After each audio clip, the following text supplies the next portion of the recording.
Người chăn nuôi lam tinh mới tới, lại có thiếu tướng đế quốc mất khống chế thành chó con, mang về nhà tù.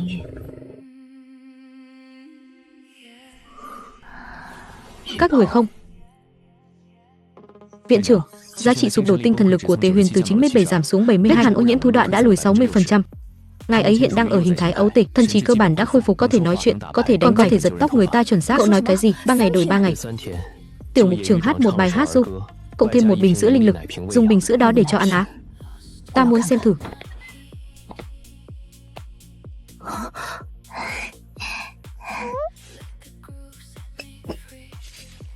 Linh dịch chứa trong bình này.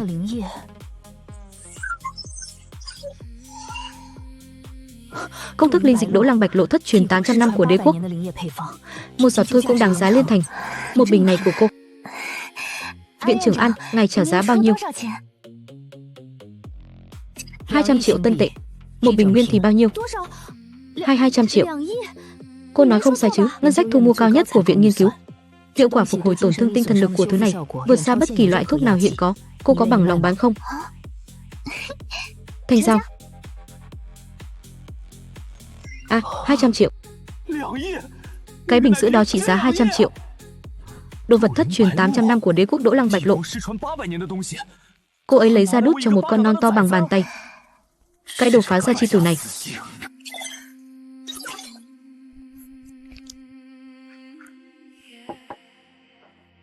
Tới đây, mỗi người một ly. Uống vào rất tốt cho tinh thần. Một ly Đỗ Lăng Bạch Lộ bét nhất cũng trị giá 3 tỷ tân tệ. Cô ấy cứ thế tùy tiện rót ra 3 ly, cứ như rót nước lã vậy. Cái mầm đậu phá ra chi tử này, ăn no rồi. Vậy tiếp theo nên đi tắm rửa thôi.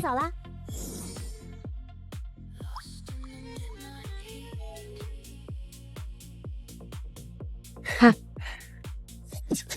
Thằng nhóc này có thù. Nó cố ý đó.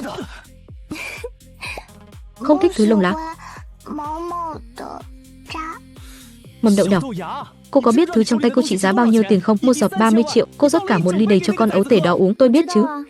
Viện trưởng An tốn 200 triệu mua một bình. Tôi đều phải thử. Không uống để đó cho mốc à?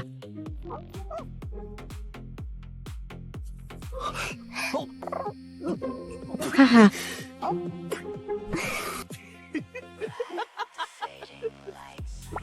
Tôi chưa nói gì hết. Tôi ngay cả nói cũng chưa nói tiếng nào. Xấu xí. Ngươi nói ai hôi? Ha ha ha.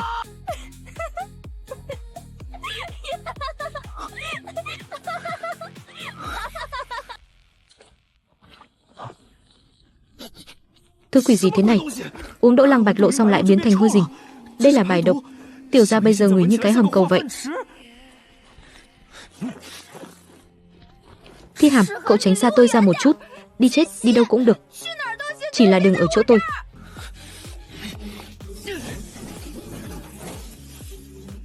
Đi suối nước nóng núi lửa tắm gội.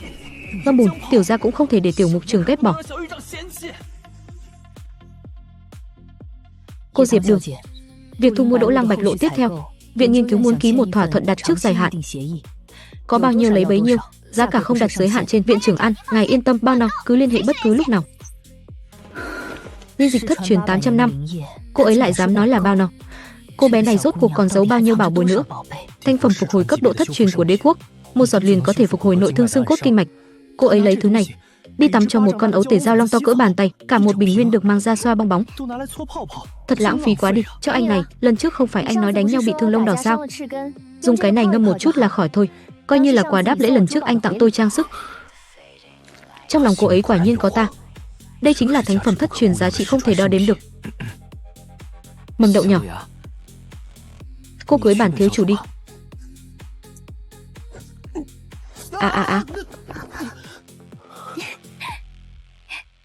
Không được, chị gái là của Tề Huyền. Ha.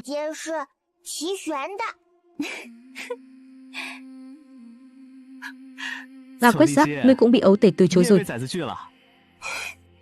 Một lão già mấy trăm tuổi như ngươi giả vờ làm ấu tể cái gì chứ? Nuôi một con, 2 con, 3 con lông xù còn chưa đủ. Bây giờ đến cả loại có vẻ cũng tới rồi. Nhà tù số 0 này càng ngày càng giống nhà trẻ rồi đấy.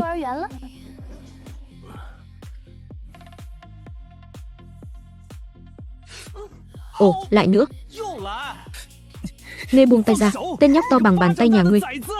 Ta đường đường là thiếu tộc trưởng tộc Thiên Linh, chiến lược cấp S, bị một con ấu tể giao long to bằng con mèo con lôi từ phòng tắm ra đến sân, nói ra thì thật là quá mất mặt. Ngươi giữ với chị gái. Bản thiếu chủ giữ với cô ấy bao giờ? Ngươi bắt chị gái cưới ngươi, chị gái không đồng ý, ngươi còn bám lấy chị ấy. Thằng nhóc to bằng bàn tay này quản cũng rộng ghê. Lão già mấy trăm tuổi còn giả vờ làm ấu tể.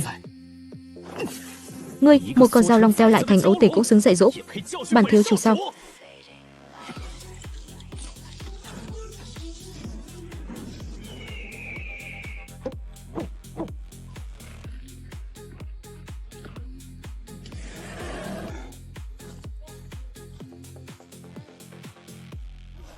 Cút xuống.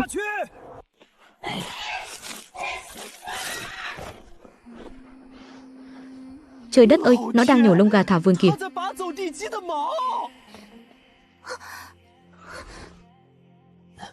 Mầm đậu nhỏ, cô xem nó kìa. Nó đã nhổ tròn 37 cái lông vũ của tôi rồi. Tôi sắp biến thành kẻ chọc lốc rồi đây.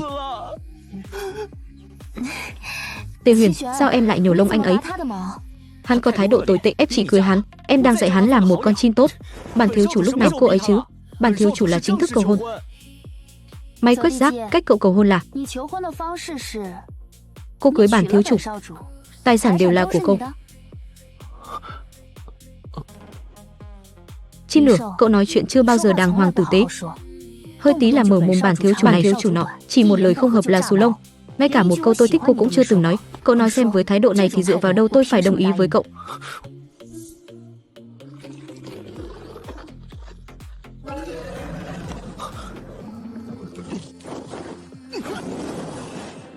Thà. May quá, lần trước ngài ấy chỉ giật tóc tôi, không nổ lông vũ của tôi. Còn may, em ngoan hơn gà thảo vườn. Wow, đẹp trai quá. Vảy thật to, thật đẹp.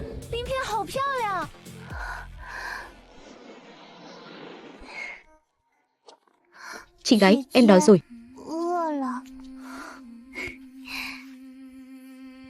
Cục cưng ngoan, chị gái đi nấu cơm cho em. 3 năm trong viện điều dưỡng 3 năm. Mỗi ngày chỉ có thuốc ức chế dinh dưỡng tinh thần lực đắng chát. Thứ đó giống như tảo biển thối giữa trộn chung với hóa chất.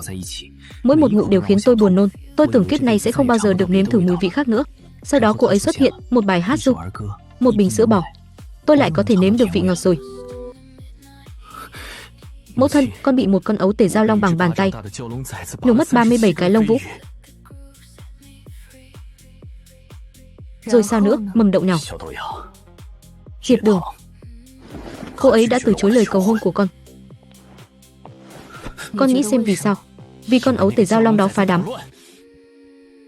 Không phải vì ấu tể, mà là vì con. Chim lửa, từ nhỏ đến lớn con nói chuyện luôn cay nghiệt. Gọi người ta là mầm đậu nhỏ, đem mỗi một lần quan tâm gói ghém thành sự trào phúng, chưa bao giờ chịu nói tử tế một câu. Con tưởng thế là xu điên, nhưng trong mắt người khác đó gọi là không biết cách làm người. Con có biết trong tay Diệp Đường đang nắm giữ thứ gì không? Có bạc hà mèo, đỗ lăng, bạch lộ, quy nguyên ngọc, cốt dịch, bất cứ thứ nào cũng đều là vô giá chi bảo mà cả đế quốc đổ xô đi tìm. Biết bao nhiêu quý tộc muốn nhét thiếu gia nhà mình đến bên cạnh cô ấy. Con tưởng chỉ có một mình con xếp hàng sao? Mẫu thân, mẹ bảo con bỏ cuộc sao? Mẹ muốn con đi rèn luyện. Phụ thân con ở tuyến phòng thủ Tây Bắc người, hãy đến hỗ trợ ông ấy. Đợi khi nào con suy nghĩ thông suốt rồi hãy bắt thì Tây Bắc. Đợi con trở về, con nhất định sẽ ăn nói tử tế.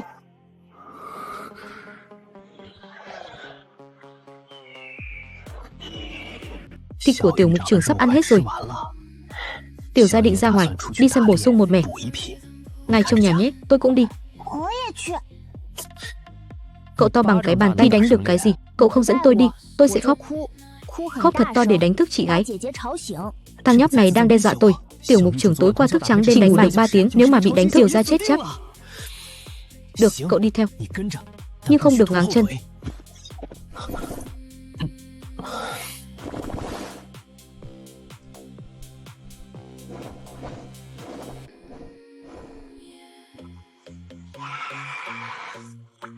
À, to.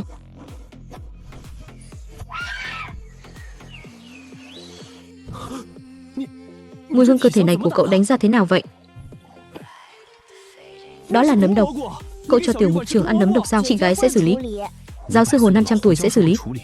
Bỏ đi, không thèm quản nữa. Dù sao tiểu mục trưởng chuyện thần kỳ gì cũng làm được.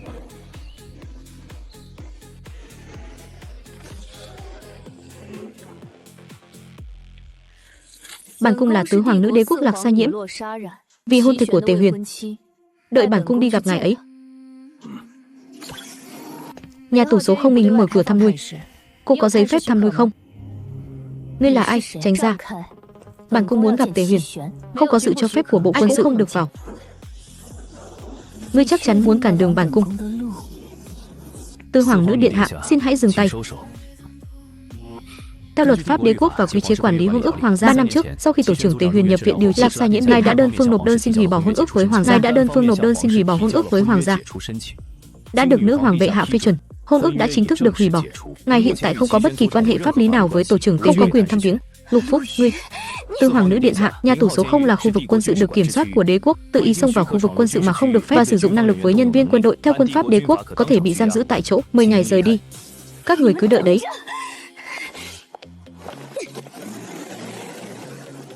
Lục thượng tá, cô ta sẽ mách lẻo với nữ hoàng phải không? Có liên lụy đến anh không? Hay là tôi từ chức? Viện trưởng an ninh sẽ xử lý cô ta. Cô cứ an tâm làm mục trưởng của Tứ hoàng nữ Lạc Sa Nhiễm. 3 năm trước khi Tề Huyền bị thú đọa ô nhiễm mất đi chiến lược thì lập tức hủy bỏ hôn ước đầu tiên. Bây giờ Tề Huyền hồi phục rồi, lại chạy đến nhận người. Loại người này không xứng. Chị gái, tặng chị. Có nhiều loại nấm quá. Tiểu mục trưởng, đó là nấm độc. Nó cứ nằng nặc đòi hái đó. Cảm ơn cục cưng. Cái này chị gái có cách xử lý.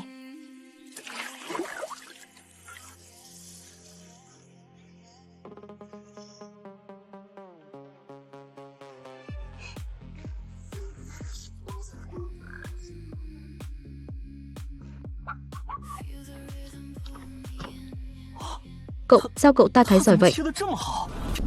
Cậu tưởng 500 năm qua tôi sống uổng phí sao? Việc gì mà chưa từng làm qua. Dưa chuột già 500 tuổi còn quét sơn xanh giả bộ non nớt cái gì?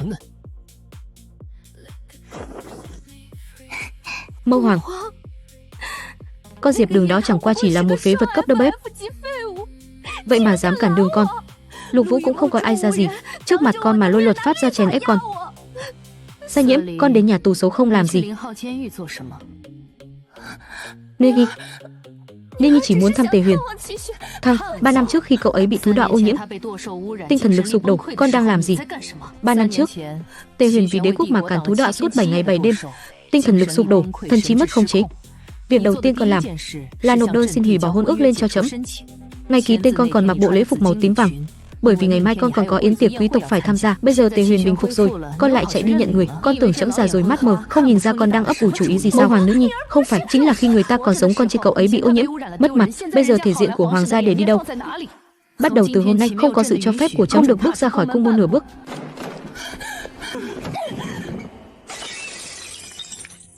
Diệp Đường một phế vật mà cũng dám cản đường bản cung. Lục Vũ, bản cung sớm muộn gì cũng cho các người biết tay. Mẫu hoàng đã cấm túc tôi, nhưng hoàng gia có quyền đi tuần tra các cơ sở quân sự địa phương. Tôi có thể nộp đơn xin tuần tra chính thức. Nếu con đã muốn đi, trẫm sẽ đích thân dẫn đầu cho con đi theo. Còn nữa, gọi cả Lạc Linh đi cùng, là muốn mượn danh nghĩa tuần tra để xông vào nhà tù số 0 một lần nữa. Trẫm cũng muốn xem thử tiểu thư nhi giúp Tề Huyền khôi phục thần trí đó rốt cuộc là có lai lịch thế nào.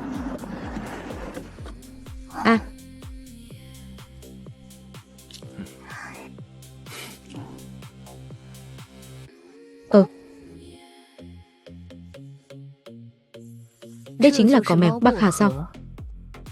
Bệ hạ, không cần đá lễ. Cô chính là Diệp Đường. Chào bệ hạ. Nghe nói viện nghiên cứu ra giá 500.000 một cây cho cô. Đúng vậy. 500.000, tên vắt cổ cháy ra nước an ninh đó. Giá trị thực sự của thứ này còn xa mới dừng lại ở mức đó. Trẫm ra giá 1 triệu một cây. Tất cả cỏ bạc hà mèo trong mảnh ruộng này, trẫm mua hết.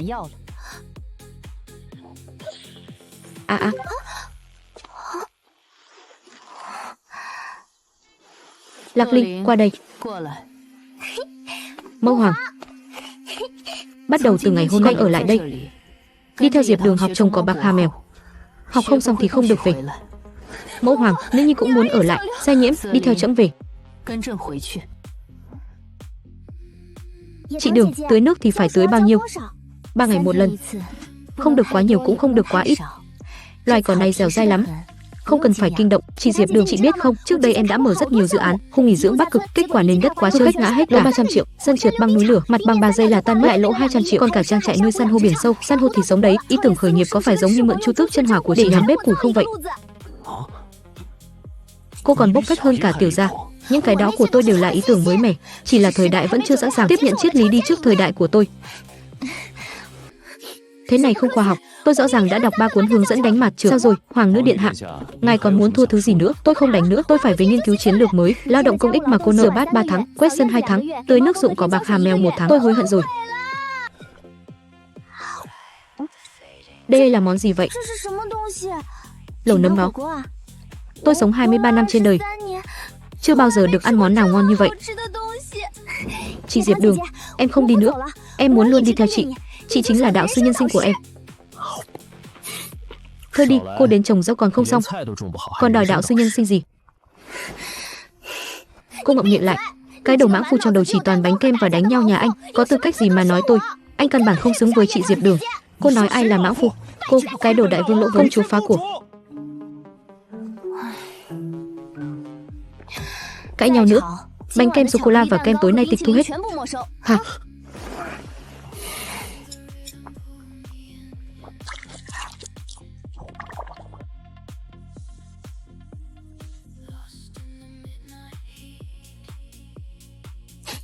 Người của hoàng gia tránh xa tôi ra một chút. Tôi lại không phải Lạc Sa Nhiễm. Tôi là ngũ hoàng nữ Lạc Linh, không cùng một mẹ với cô ta. Người hoàng gia đều giống nhau. Bảo bối, ngài ấy không phải người xấu. Chị không biết đâu. Hơn 500 năm trước, hoàng gia cưỡng ép sắp xếp cho tôi và nhà họ Lạc liên hôn. Lúc đó tôi còn chưa tới 100 tuổi, còn chưa từng gặp mặt đối phương, chỉ bằng một tờ chiếu chỉ đã trói chặt tôi lại. Sau này Lạc Sĩ Lâm ra đời, tôi được thông báo cô ta chính là vị hôn thê của tôi. Tôi đã kháng cự suốt 500 năm. 500 năm, từ lúc còn là ấu tể đến khi trưởng thành, rồi trái đều bị thúc giục, bị sắp xếp, bị yêu cầu thực hiện nghĩa vụ. Sau đó, 3 năm trước tôi đã thay đế quốc bị khe nứt suốt 7 ngày, đổi lại là ngay lập tức cô ta hủy bỏ hôn ước. Xin lỗi, tôi không biết những chuyện này.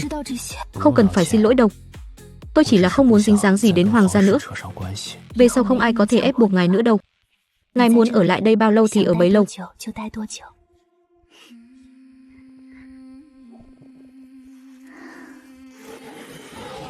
Dăm ba lũ tạp nham mà cũng dám đặt chân đến tuyến phòng thủ phía Bắc.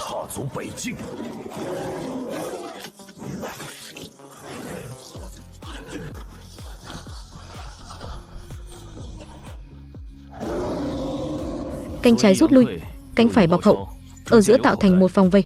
Pháo năng lượng quân đoàn 3 chuẩn bị khai hỏa. Em trai tôi một mình đã có thể chống đỡ mặt trước rồi. Tôi ở phía sau phụ trách dọn dẹp những kẻ lọt lưới. Đợt này tuyến phòng thủ phía Bắc ổn rồi. Tổng chỉ huy, ngài đã liên tục 40 tiếng không chợp mắt rồi. Nghỉ một lát đi, đừng phân tâm, tăng thêm binh lực. Tổng chỉ huy, từ lúc thu chiều bùng phát đến giờ ngài mới uống có 3 lon dịch dinh dưỡng, thậm chí còn chưa từng ngồi xuống. Cứ thế này cơ thể ngài sẽ suy sụp mất. Tuyến phòng thủ AD7 đã gia cố xong chưa? Đang thi công, dự kiến 2 tiếng nữa sẽ hoàn thành. Trong 1 tiếng nữa, mau thúc giục đi. Bé Diệp Đường, mẫu hoàng gửi tin nhắn tới rồi. Tuyến phòng thủ Nam Bắc gặp vật tư tiêu hao quá nhanh, số cỏ mèo mua từ chỗ em trước đó, cộng thêm hàng lỗi của viện nghiên cứu đều đã đưa ra tiền tuyến cả rồi, đã dùng hết sạch rồi. Cỏ mèo thì chỗ tôi trữ lượng rất dồi dào, muốn bao nhiêu có bấy nhiêu. Thật sao? Không chỉ có cỏ mèo đâu. Quy Nguyên Ngọc Cốt Dịch và Đỗ Lăng Bạch Lộ tôi cũng có thể cung cấp. Thương binh ở tiền tuyến nhiều, 2 thứ này còn hữu dụng hơn cỏ mèo đó. Em còn có cả Quy Nguyên Ngọc Cốt Dịch sao? Cái đó là đừng kích động. Cứ liệt kê danh sách vật tư ra trước đã, để tôi còn chuẩn bị. Đường nhỏ, đừng quá căng thẳng. Thu chiều ngắn thì 1 tuần, dài thì 1 tháng. Năm nay chỉ là đợt thu chiều quy mô nhỏ bùng phát sớm theo lệ thường thôi, không tính là lớn đâu. Yêu Liệt đang ở Bắc Cảnh đó, lỡ như vật tư không đủ thì phải làm sao?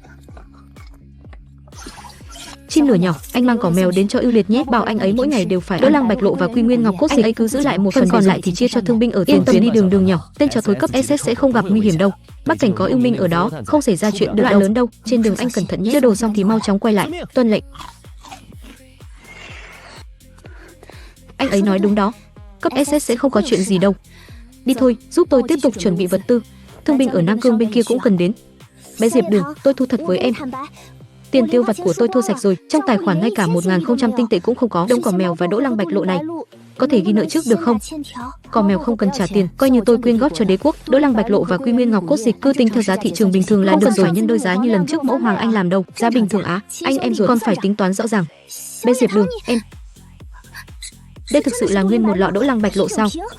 Bên viện nghiên cứu cũng chỉ có 10 giọt đã pha loãng, hơn nữa còn là lưu truyền hàng vạn năm. Một chai này của em, tôi thực sự không trả nổi cái giá đó đâu. Đi về đi, sau khi thú triều bình định, anh bảo Mẫu Hoàng phê duyệt một trang viên lõi của đế đô, sang tên cho tôi. Chi phí của Đỗ Lăng Bạch Lộ và Quy Nguyên Ngọc Cốt coi như là cấn trừ rồi. Thành giao, giờ tôi nhắn tin cho Mẫu Hoàng ngay. Một căn trang viên cốt lõi ở đế đô đổi lấy vài chai Đỗ Lăng Bạch Lộ. Tính theo giá thị trường, Diệp Đường chịu lỗ nặng rồi, nhưng mà em ấy mở miệng ra là đòi một trang viên.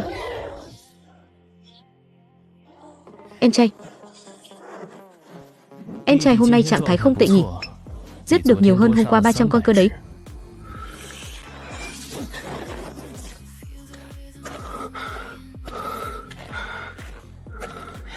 Đường nhỏ bảo tôi giám sát anh uống hết, uống ngay tại chỗ. Đồ đường chuẩn bị quả thực rất hữu dụng. Cái này anh giấu kỹ đi, bên trong có Quy Nguyên Ngọc Cốt Dịch và lầu tự sôi mà đường chuẩn bị đấy. Đừng để con mèo chết vào cái đầu Miêu Mũi Minh kia phát hiện. Mấy thùng cỏ mèo lớn còn lại là đường quyên góp không hoàn lại cho đế quốc, anh cứ phân phát cho thương binh ở tiền tuyến là được. Thế tôi cảm ơn đường nhé. Anh tự đi mà nói với em ấy, tiểu ra đây không làm ống loa truyền lời đâu.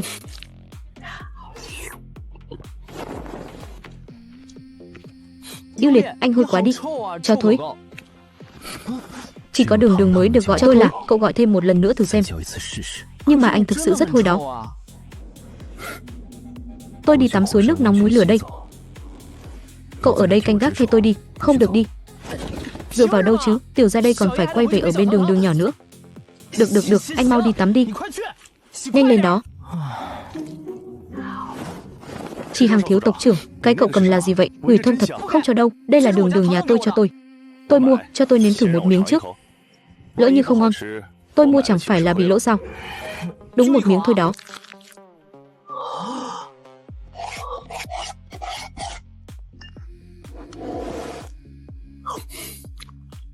Mùi vị không tệ.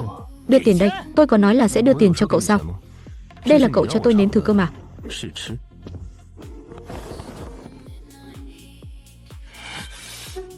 Yêu Minh, đồ lòng lang dạ thú nhà anh. Bắt nạt con chim thật thà này.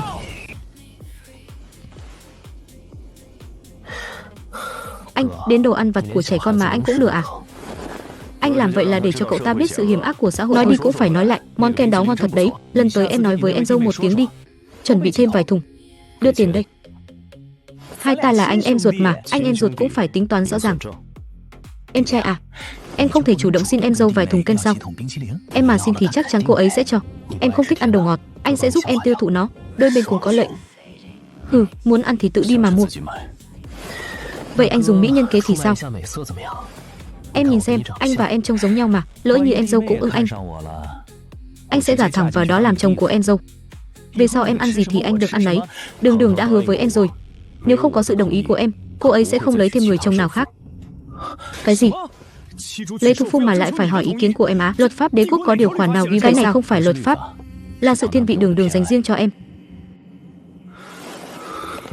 Sống gần 40 năm, đây là lần đầu tiên thấy có giống cái chủ động trao quyền phủ quyết cho giống được đấy. Sự thiên vị này, thảo nào thằng nhóc này lại một lòng một dạ đến thế. Tên nhóc sói này trong tay có quyền phủ quyết. Trước kia mình từng cướp lẩu của nó, kiệt sức lao động của nó. Nhớ đâu nó nói xấu mình trước mặt Diệp Đường, thì mình đến cái cơ hội bước vào cửa cũng chẳng có. Vì hạnh phúc nửa đời sau, nhất định phải lập tức thay đổi thái độ.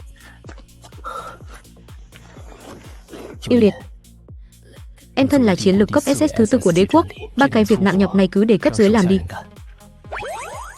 Hôm qua anh còn nói em làm việc phải rèn luyện lại từ đầu cơ mà. Hôm nay đã bảo dồn sức vào tuyến phòng thủ. Phải rồi.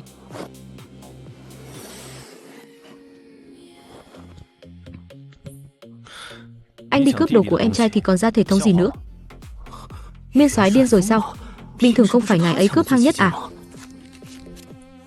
Đường nhỏ, tiểu gia bị bắt nạt rồi. Tên lòng lang dạ thú ưu minh kia đã lừa tiểu gia, kem đã thỏa thuận là chỉ nếm một miếng thôi.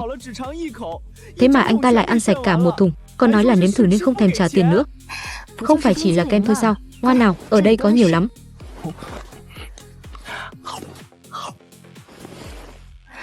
Yêu Liệt thế nào rồi? Không bị thương chứ?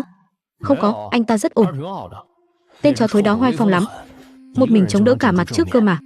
Đường nhỏ, tiểu gia đã vất vả lắm rồi. Bay mấy ngàn dặm để đưa tiếp tế cho cô đấy, lại còn bị yêu minh bắt nạt. Cô hôn tiểu gia một cái được không?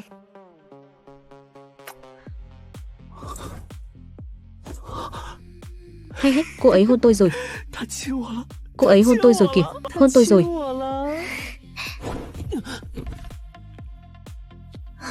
Em cũng là thú phu của chị mà, em cũng muốn hôn chị.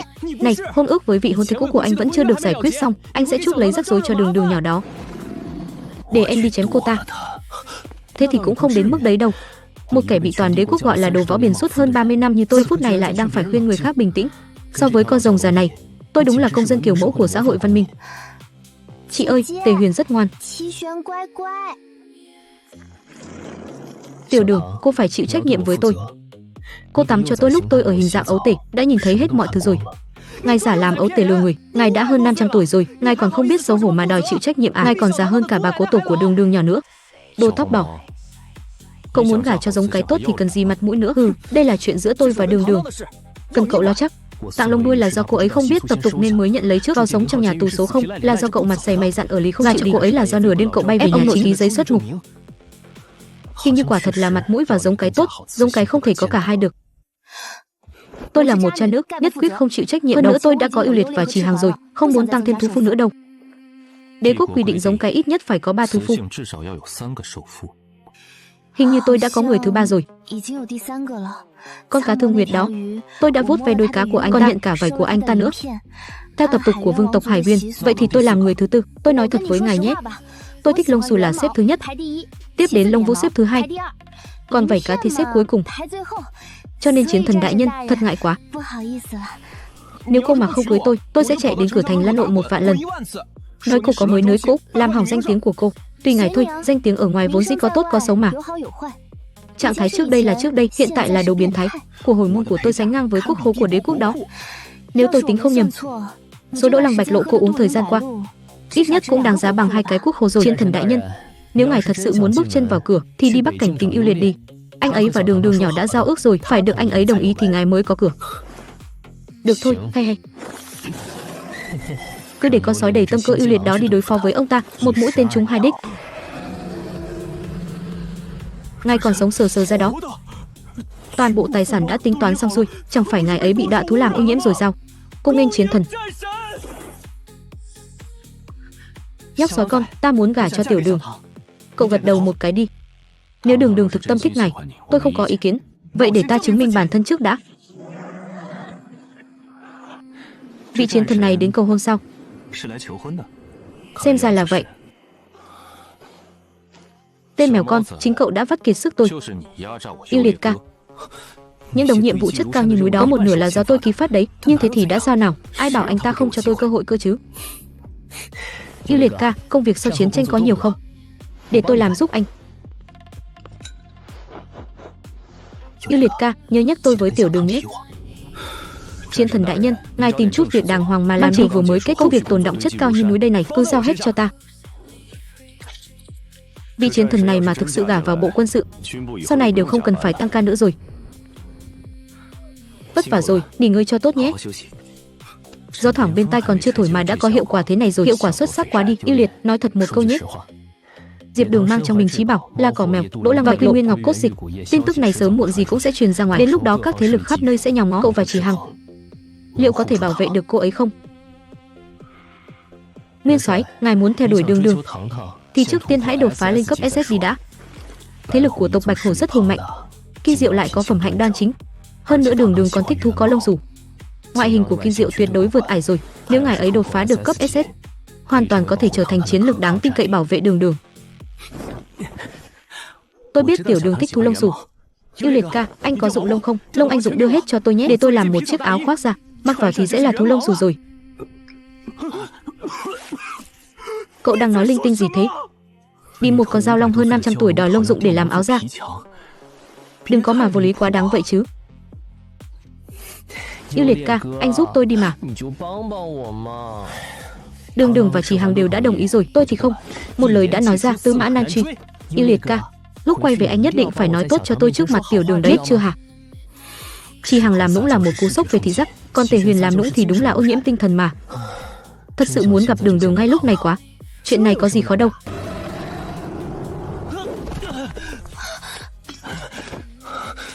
Lão Thạch Sùng nhà ngài lại ức hiếp Yêu Liệt nhà tôi như thế à? Ném từ trên cao như thế xuống.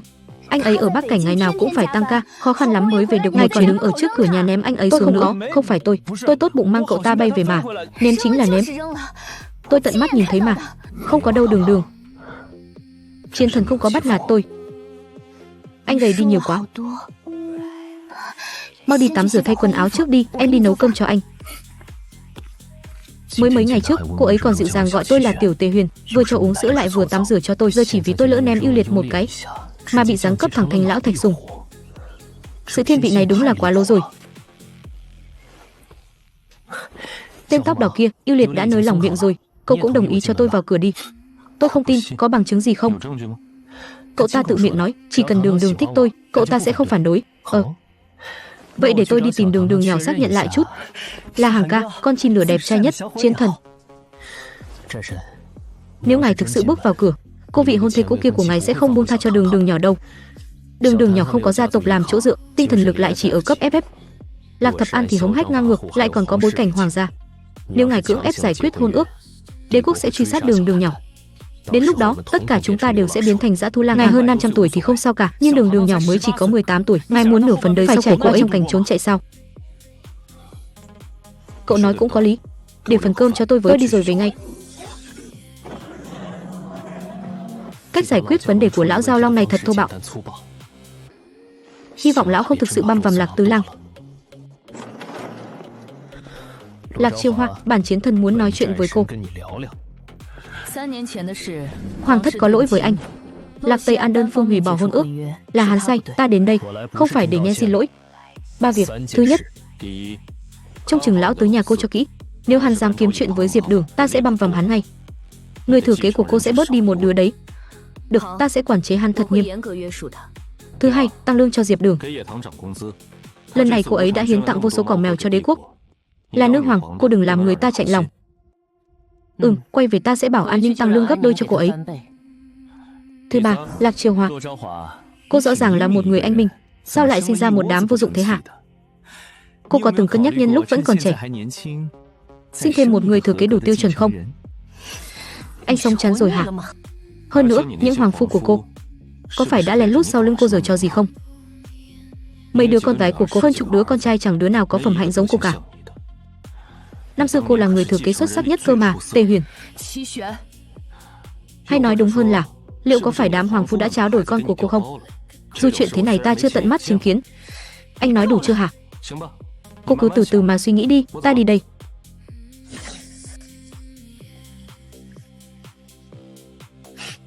Giảm một nửa độ ngọt. Anh không thích ăn quá ngọt, em nhớ mà, Đường Đường vất vả rồi. Yêu Liệt, anh có thể ở lại bao lâu? Nguyên soái cho anh nghỉ phép 1 tuần. Mới có 1 tuần thôi á? Hay là anh từ chức không làm nữa tới Bắc Cảnh ở cạnh em? Dù sao thì giờ anh cũng có tiền. Đường Đường bé nhỏ, cái nơi quái quỷ Bắc Cảnh đó, trời hàn đất giá, bão cát lại lớn, phải ở trong lều hành quân. Ăn thì toàn là dịch dinh dưỡng, thậm chí một chiếc giường đàng hoàng cũng chẳng có. Anh không thể để em đi theo tên đó chịu khổ được. Bắc Cảnh còn có cả yêu ngày nào cũng tới trực ăn trực uống, cả Kim Diệu cũng thế. Em mà đến đó, họ sẽ coi em như căn tin miễn phí mất. Được rồi, mau ăn đi, nguội hết rồi kìa. Đường Đường bé nhỏ, anh cũng muốn em gắp cho anh. Nè, cho anh đó. Chim lửa nhỏ, đã bảo cậu chừa lại cho tôi một miếng cơ mà. Lão chiến thần, trên bàn có cả đống thịt, ông cứ nhất quyết phải tranh giành đấy thì sao nào? Đường Đường bé nhỏ, ông ta ức hiếp anh kìa. Cái đó, Tiểu Đường à, ta chỉ đùa với chim lửa nhỏ một chút thôi. Em xem, ta trả lại hết thịt cho cậu ta rồi này, giường cừu nữa. Lớn bắt nạt nhỏ, đúng là đồ đáng ghét. Cho thêm một phần tráng miệng này, tâm trạng khá hơn chút đi. Không biết xấu hổ. Đúng rồi, bên hoàng thất đã giải quyết xong rồi. Ta vừa bay tới hoàng cung nói chuyện với Lạc Chiêu Hoa một lát, Lạc Tây An sẽ không gây rắc rối cho em nữa đâu. Lạc Chiêu Hoa còn hứa sẽ tăng lương cho em đó. Lại tăng lương? Ông chủ thế này có bán gì không? Bạn của em đang rất cần. Tiểu Đường, cưới ta làm thú phu đi. Em có thể đi ngang dọc khắp đế quốc này, không thèm nói với anh nữa. Ta trong trận hải chiến vực thẳm, một buổi chiến đấu cấp hủy diệt thành phố. Trận chiến đó kéo dài trọn 7 ngày. Đến sóng biển cũng bị ta chẻ làm đôi. Ăn cơm cũng không khóa nổi miệng anh lại sao? Trong kho của ta chất đầy kỳ chân dị bảo. Nếu em cưới ta, tất cả những thứ đó đều là của em hết. Ta còn có vài tòa hành cung dưới đáy biển nước, làm bằng san hô. Mùa đông thì ấm, mùa hè thì mát. Lúc ăn cơm đừng có nói chuyện. Ta nói cho em nghe, bản đồ thế lực của tộc Giao Long chúng ta trải dài khắp 4 bể đấy. Năm xưa lúc ta phong ấn Hải Yêu, Chiến Thần đại nhân, ngài không thấy mệt sao? Chiến Thần đại nhân, tôi có một câu hỏi. Hải tộc các người 300 tuổi mới được tính là trưởng thành, ngài mới hơn 100 tuổi đã một mình đi trấn thủ phong ấn. Có phải là người trong tộc chê ngài nói quá nhiều, nên mới đuổi ngài đi không? Mấy lão già đó đứng trên bờ vẫy tay với ta, nụ cười trên mặt họ như thể chút được gánh nặng. Không lẽ là thật sao? Đương nhiên là không phải rồi. Bản Chiến Thần là tự nguyện xin đi vì đại nghĩa. Vì sao em lại biết? Tôi không thích người nói quá nhiều. Ta không kiểm soát nổi mà. Tiểu Đường, em biết ta một mình canh giữ phong ấn Nam Hải mấy trăm năm. Cả một vùng biển rộng lớn, chỉ có mỗi ta là người sống. Ta nói chuyện với dạn san hô đá, dạn san hô bị sóng biển mài mòn hết góc cạnh. Ta nói chuyện với Hải Âu chê ta quá ồn ào nên bay mất. Ta nói chuyện với rong biển trôi giạt sang vùng biển khác. Chiến Thần đại nhân, ngài nói hay quá.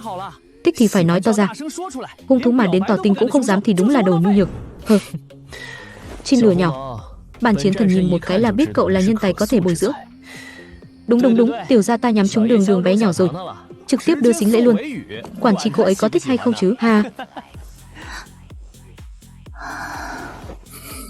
Rất ồn ào, đúng không? Chim sẻ ở quê em cũng không nói nhiều bằng bọn họ. Chúng ta vào trong nghỉ ngơi thôi. Bọn họ đâu rồi? Nguy rồi, chỗ ngủ dưới đất của tiểu gia ta. Yêu liệt, con sói đầy tâm cơ nhà ngươi. Thừa dịp tiểu gia ta không có đó mà leo lên hết rồi à? Đường thích dựa vào người tôi. Chim lửa nhỏ, đừng ồn nữa. Anh quá nóng rồi. Tiểu Đường, tộc Giao Long chúng ta bẩm sinh nhiệt độ thấp, vậy có sẵn tác dụng làm mát. Ông tuyệt đối thoải mái hơn hắn Tây nhỉ, không lấy tiền đâu. Tranh xa Đường bé nhỏ ra. Đồ keo kiệt, cứ thử xem, có mất miếng thịt nào đâu. Trái tim hung thú đúng là như mò kim đáy biển, nói trở mặt là trở mặt ngay được. Quả nhiên, bản Chiến Thần ghét nhất là bọn hung thú có lông mà. Đợi trời lạnh xem ngươi tranh giành với tiểu gia ta thế nào. Đến lúc đó, tiểu gia ta chính là một cái lò sưởi di động. Đường bé nhỏ sẽ chủ động giúp vào lòng tiểu gia ta. Trời lạnh rồi, ôm anh ngủ nhé. Thế còn nghe được.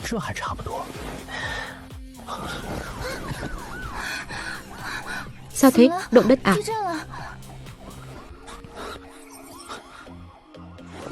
Tổng chỉ huy Hàn Châu lúc chống lại Thu Triều ở Nam Cương, tinh thần lực đã hoàn toàn sụp đổ, bị đọa thú đả thương nghiêm trọng, vừa mới được đưa tới đây, tình hình vô cùng nguy kịch, còn nghiêm trọng hơn cả Tề Huyền lúc trước. Mục trưởng Diệp, cô ngàn vạn lần đừng tùy tiện đến gần khu quan sát. Anh ta bị thương thành thế nào rồi?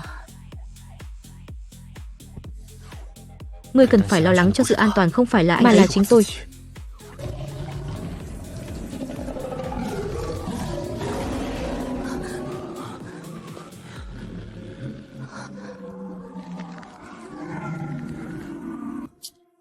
Thương thế này còn nặng hơn cả lúc tôi đánh hải chiến. Con báo này mạng lớn thật đấy. Một đợt thú triều bình thường, sao lại có thể nghiêm trọng đến thế? Nam Cương chỉ có một mình chiến lược cấp S là Hàn Châu chống đỡ. Các bộ lạc của xà tộc đấu đá nội bộ rất nghiêm trọng, không ai nguyện ý dốc sức.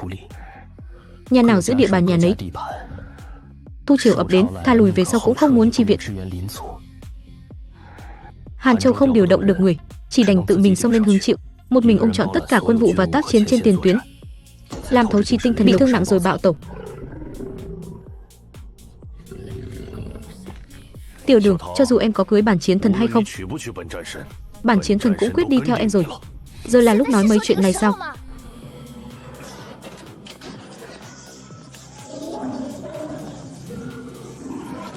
Mục trưởng Diệp, cô có cách nào không? Để tôi thử xem.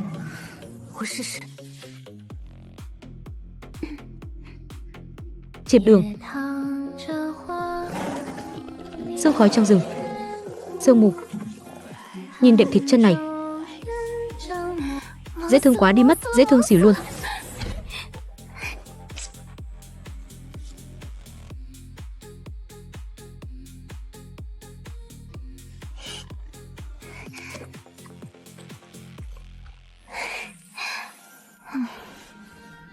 Đường bé nhỏ, em ở trước mặt thú phu mà đi sờ bộ lông của hung thú khác. Chẳng lẽ nó đáng yêu đến thế sao? À, đáng yêu quá đi.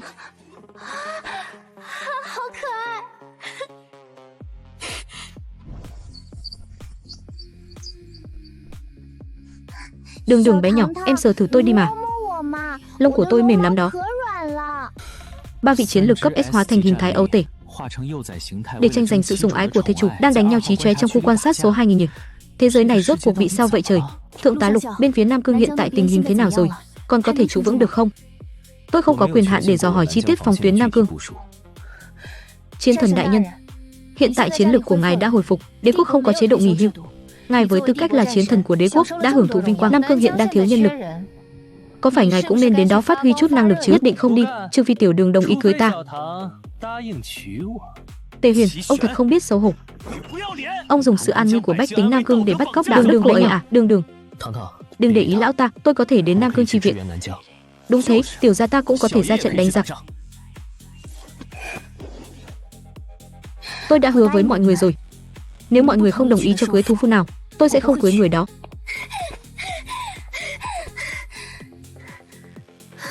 Tiểu Diệp Đường, phòng tuyến Nam Cương sắp sụp đổ rồi. Sau khi Hàn Châu trọng thương rút lui, nguyên soái của quân đoàn 4 cũng tử trận rồi. Tề Huyền đã đến đó rồi. Mặc dù chiến thần đã đi, nhưng một mình ngài ấy không thể chống đỡ nổi toàn bộ phòng tuyến Nam Cương. Các bộ lạc xà tộc vốn dĩ đã không đoàn kết. Ngũ điện hạ, thần sẽ đi Bắc Cảnh. Thu Triều đã được dẹp yên rồi. Cái Nam Cương thiếu hiện giờ chính là người có thể ổn định phòng vệ. Tôi cũng đi. Nam Cương còn có cả địa bàn của tộc Chu Tước. Tiểu gia ta ít nhiều cũng có tinh thần trách nhiệm đấy. Đường bé nhỏ cũng từng nói, đọa thú không diệt, sao có thể làm nhà. Tiểu gia ta thân là thú phu của cô ấy, sao có thể trốn ở hậu phương ăn bánh ken chứ? Hổ điện hạ, thiếu tướng Lục, Đường xin giao phó cho mọi người. Đi nhiều vậy rồi, không được phép bị thương. Sớm trở về nhé. Khờ. Đường bé nhỏ, đợi tiểu gia ta trở về nhé.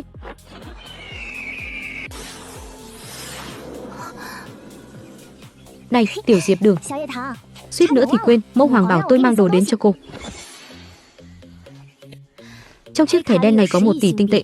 Mẫu hoàng lấy từ ngân khố riêng của hoàng gia đấy. Lần trước cô nói dùng trang viên để đổi lấy Đỗ Lăng Bạch Lộ. Tôi đã chọn rất lâu rồi. Cái này chắc cô sẽ thích. Đợi Yêu Liệt và Chỉ Hàng từ Nam Cương trở về, cả nhà chuyển đến trang viên ngâm suối nước nóng. Quá hoàn hảo. Phải là tôi cảm ơn cô mới đúng. Lần Thu Triều trước, số cỏ mèo cô đã quyên góp, còn cả đống vật tư chi viện cho Nam Cương lần này nữa. Mẫu hoàng đã phá lệ khen ngợi tôi một lần. Cô có biết lần trước người khen tôi là khi nào không? Là năm tôi vừa mới học đi đấy.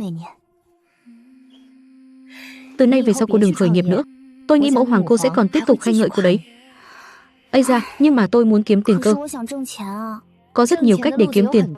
Đừng có viển vông nữa, cứ làm mấy trò lố lăng là được à? Cô không phải đang học trồng cỏ mèo sao? Bọn họ đều trồng không sống được. Mẫu hoàng cũng không trồng được. Chỉ có tôi là trồng được nó sống. Vậy cô có thể trồng cỏ mèo với quy mô lớn mà. Nhưng giá cả phải hạ thấp xuống, để mỗi một binh lính bình thường đang bán mạng trên đường có thể dùng được, từ đó làm giảm thiểu tận gốc các trường hợp sụp đổ tinh thần lực.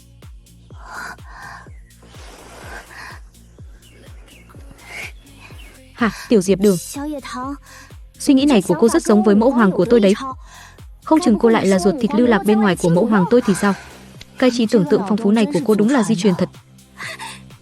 Chúng ta đi làm giám định huyết thống đi. Tiểu Diệp Đường, tại sao cô lại bị đuổi khỏi gia tộc vậy? Tinh thần lực của tôi quá yếu. Gia tộc chế tôi làm mất mặt họ. Cô xuất thân từ gia tộc nào? Diệp gia à? Diệp gia, nơi chuyên sinh ra những giống cái bậc cao đó sao? Bọn họ lại đuổi cô ra ngoài á? Lên 3 tuổi, kết quả kiểm tra là cấp F. Vài tháng trước kiểm tra lần 2 là cấp double F.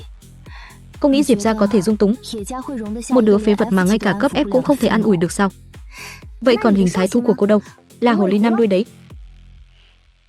Không hóa hình được, tôi quá yếu. Ngay cả một cái đuôi cũng không thể biến ra được.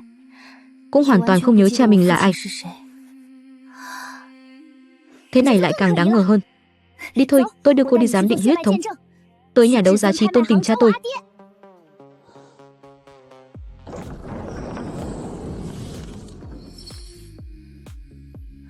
Phụ thân, con dẫn bạn đến làm giám định huyết thống. Con nghi ngờ cô ấy là con gái ruột lưu lạc bên ngoài của người.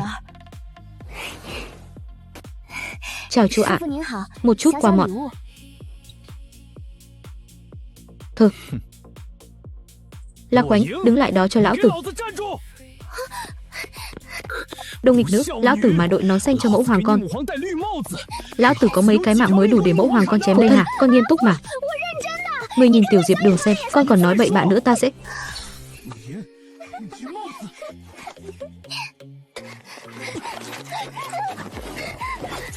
Phụ thân, thử đo một chút đi mà. Chỉ lấy một giọt máu thôi mà, đo xong con sẽ từ bỏ hy vọng luôn, đo đi.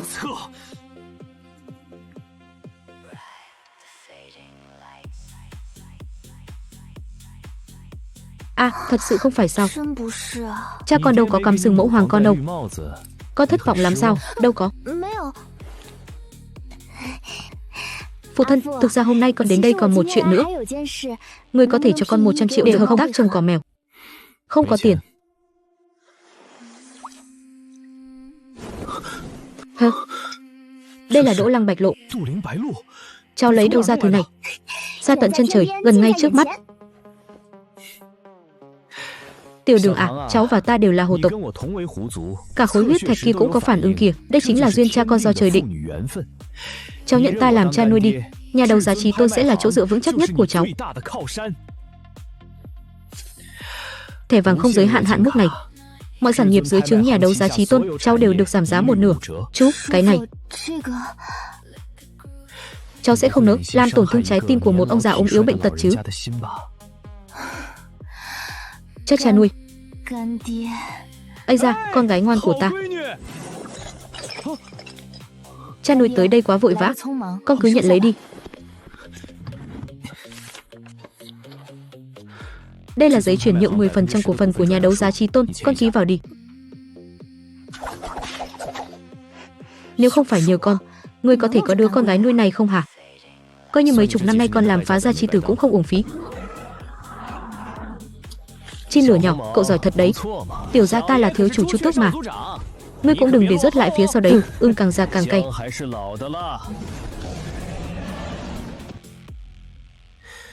Các vị tộc trưởng, Tề Huyền chiến thần, các người biết chứ? Đế quốc chiến thần đích thân đến Nam Cương. Sau trận chiến ấy sẽ đích thân đến từng bộ lạc hỏi tội bọn thấy chết không cứu. Hoàng thất cũng không quản được ngài ấy đâu. Thiếu chủ Trì Hoan, các người biết chứ? Kẻ mãng phu số 1 đế quốc. Với tính khí của hắn, đốt sạch ổ rắn của các người, đế quốc cũng chẳng làm gì được hắn đâu. À, xuất binh hay không xuất binh? Xuất binh.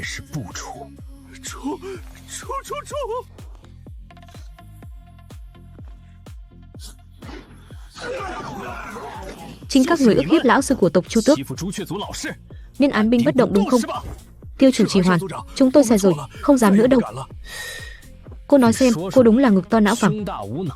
Xếp một bức tường gạch cũng không biết làm. Tổ tiên của cô là run đất à? Chỉ biết chủ lỗ. Cái con cá trạch nhỏ đằng kia, ách là xếp như thế này sao? Mò thế này à? Thú còn chưa đụng tới, bản thân nó đã tự sập rồi.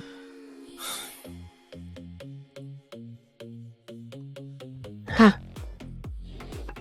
Anh yêu liệt, hôm nay em đã giúp anh giám sát cả một ngày rồi. Anh xem em có ngoan không nào? Anh đồng ý cho em vào cửa đi mà. Đã nói là Đường Đường có thích cô, thì tôi sẽ đồng ý. Vậy lông cậu dùng có thể cho tôi làm áo lông không? Lần trước tôi nói nghiêm túc đấy. Chiến thần đại nhân, tôi không dụng lông.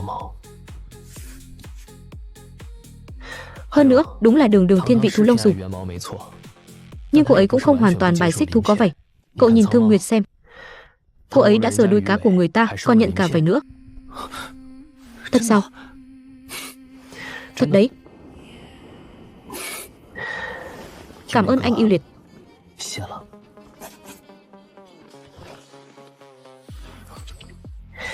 Sói con à, cậu kể cho tôi nghe cậu quen Tiểu Đường thế nào đi. Tinh thần lực sụp đổ, tôi chạy khỏi doanh trại ngay trong đêm. Trong rừng, ngửi thấy mùi thịt thỏ nướng.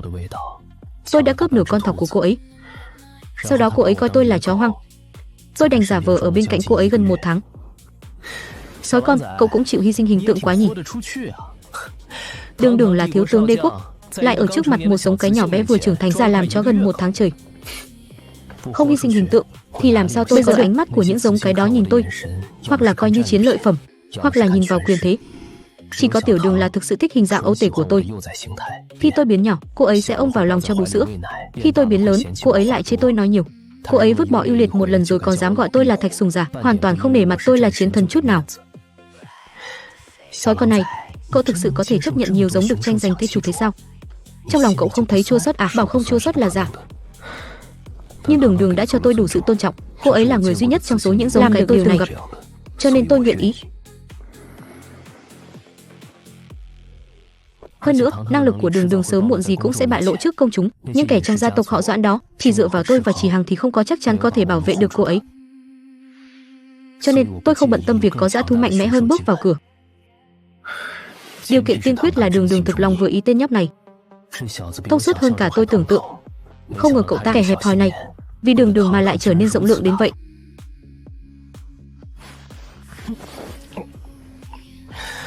Anh Chỉ Hoàn, một con dao long hơn 500 tuổi lại nghiêng đầu làm nũng với tôi. Chuyện này giống hệt hồi tôi học yêu liệt bị Tiểu Đường Đường ghét bỏ không sai một ly. Đây không phải bán manh, đây là tấn công tinh thần. Ê, Chiến thần à, ngài đừng hành hạ tiểu gia như vậy nữa. Nói chuyện đàng hoàng đi. Anh Tề Huyền, anh cứ đồng ý cho tiểu đệ tôi vào cửa đi mà. Anh yêu liệt cũng đồng ý rồi. Hai chúng ta phối hợp trên chiến trường ăn ý thế nào chứ? Anh phóng hỏa, tôi phun nước trời sinh một cặp. Tiểu gia không đồng ý. Ngài đã lớn tuổi như vậy rồi, trâu già gặm còn non à?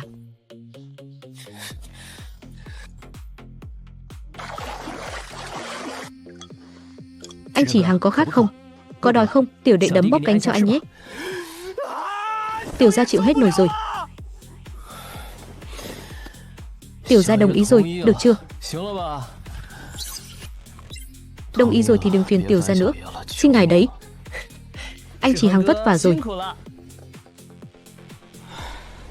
À, sao lại có thú nhân mặt dày hơn cả tiểu gia thế này?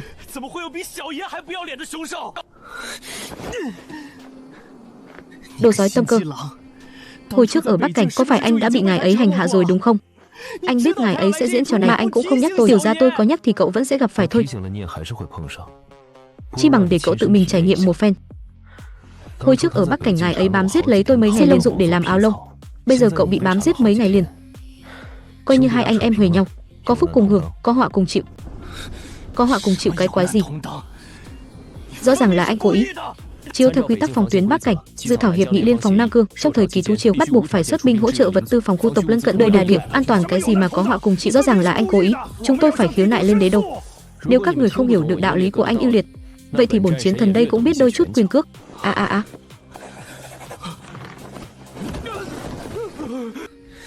Nhiều khi lấy vết thương trên người bọn họ, có một nửa là do các người thấy chết mà không cứu. Sau này thú triều mà đến nước, thanh xà tộc các người phải đứng chắn phía trên cùng. Lùi một bước, tiểu gia sẽ thiêu dụi một cái đuôi. Lùi hai bước, thiêu dụi cả tổ. Nghe rõ chưa? Nghe rõ rồi ạ.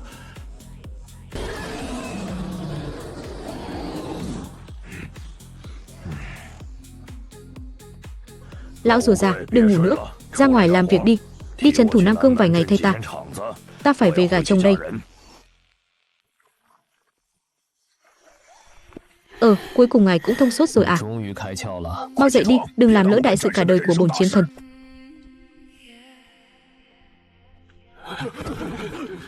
Sói xanh nhỏ, cậu lại có thể đột phá cấp SS rồi sao? Thương lang tộc đâu có huyết mạch thần thú. Cậu làm thế nào được vậy? Thì được gả cho giống cái tốt đó mà.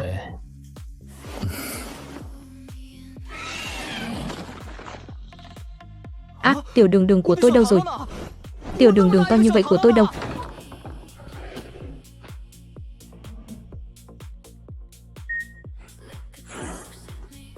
Chết tiệt, con sói tâm cơ đó lại giành trước rồi. Bọn thú lông xù đúng là đáng ghét.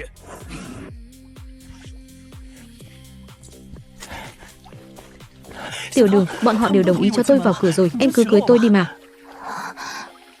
Các anh thực sự đồng ý rồi sao? Anh ta khá mạnh. Tiểu Đường Đường, cô không biết đâu. Ở Nam Cương, ngài ấy ngày ngày bám theo tiểu gia gọi anh. Tiểu gia đi vệ sinh ngài ấy cũng chờ ở cửa.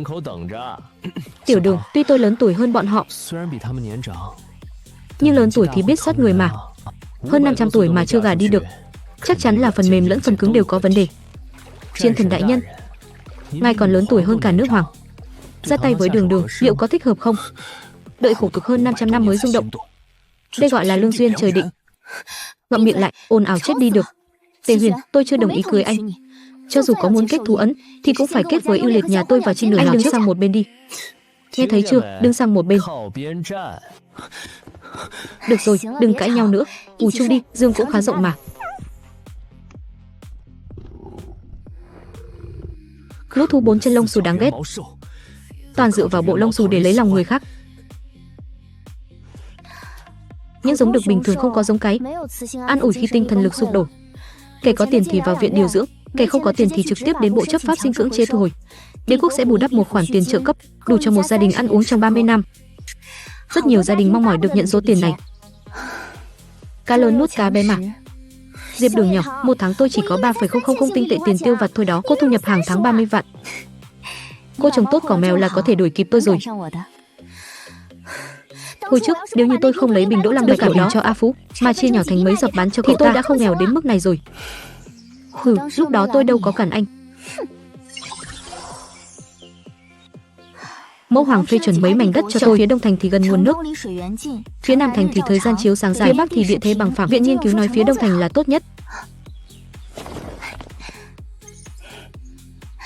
Tôi thấy mảnh đất đen thui kia cũng không tồi. Báo cáo đánh giá của viện nghiên cứu viết rằng không kiến nghị khai phần mảnh đất đó.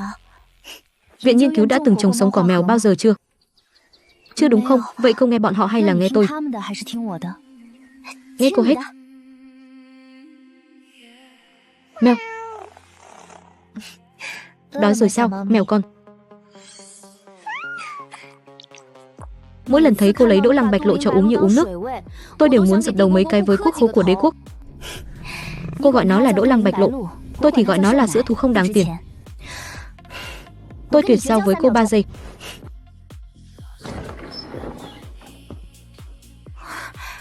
Chỗ này thật không tồi.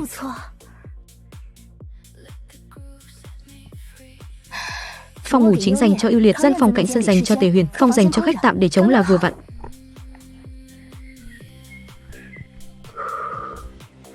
Vừa lòng chưa, mèo con?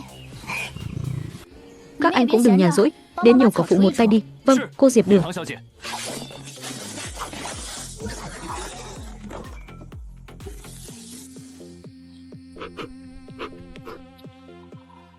Chào Hàn nhỏ, đợi một lát hãng ăn, chưa chín đâu. Ha ha. Diệp Đường nhỏ, cô đã lớn như vậy rồi, tại sao chưa từng thấy cô nhắc đến kẻ theo đuổi ngoài ứng cử viên Thu Phu ra? Xung quanh cô có nhiều đàn ông như vậy. Nói thật, phiền còn không xuể. Làm gì có tâm trí mà nghĩ đến chuyện khác. Ây, tam hoàng tỷ của tôi mê trai lắm đó.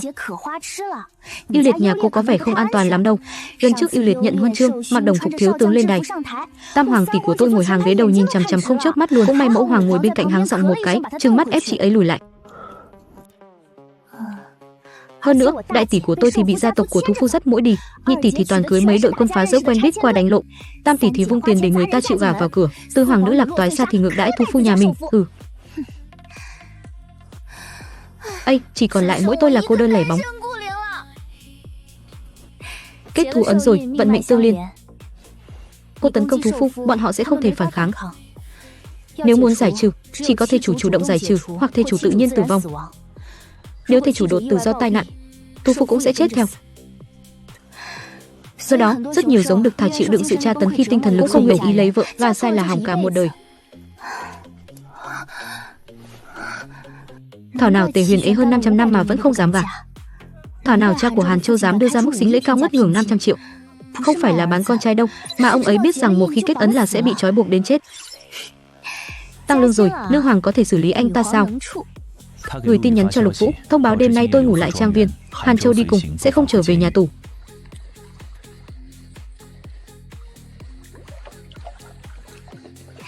Hàn Châu nhỏ, cùng tắm đi.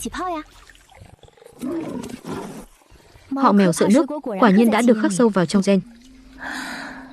Nếu có ai đó bóp vai cho tôi thì tốt biết mấy. Yêu liệt. Đường, lực tay thế nào? Yêu liệt, đồ sói tôm cơ nhà cậu, buông tiểu đường ra.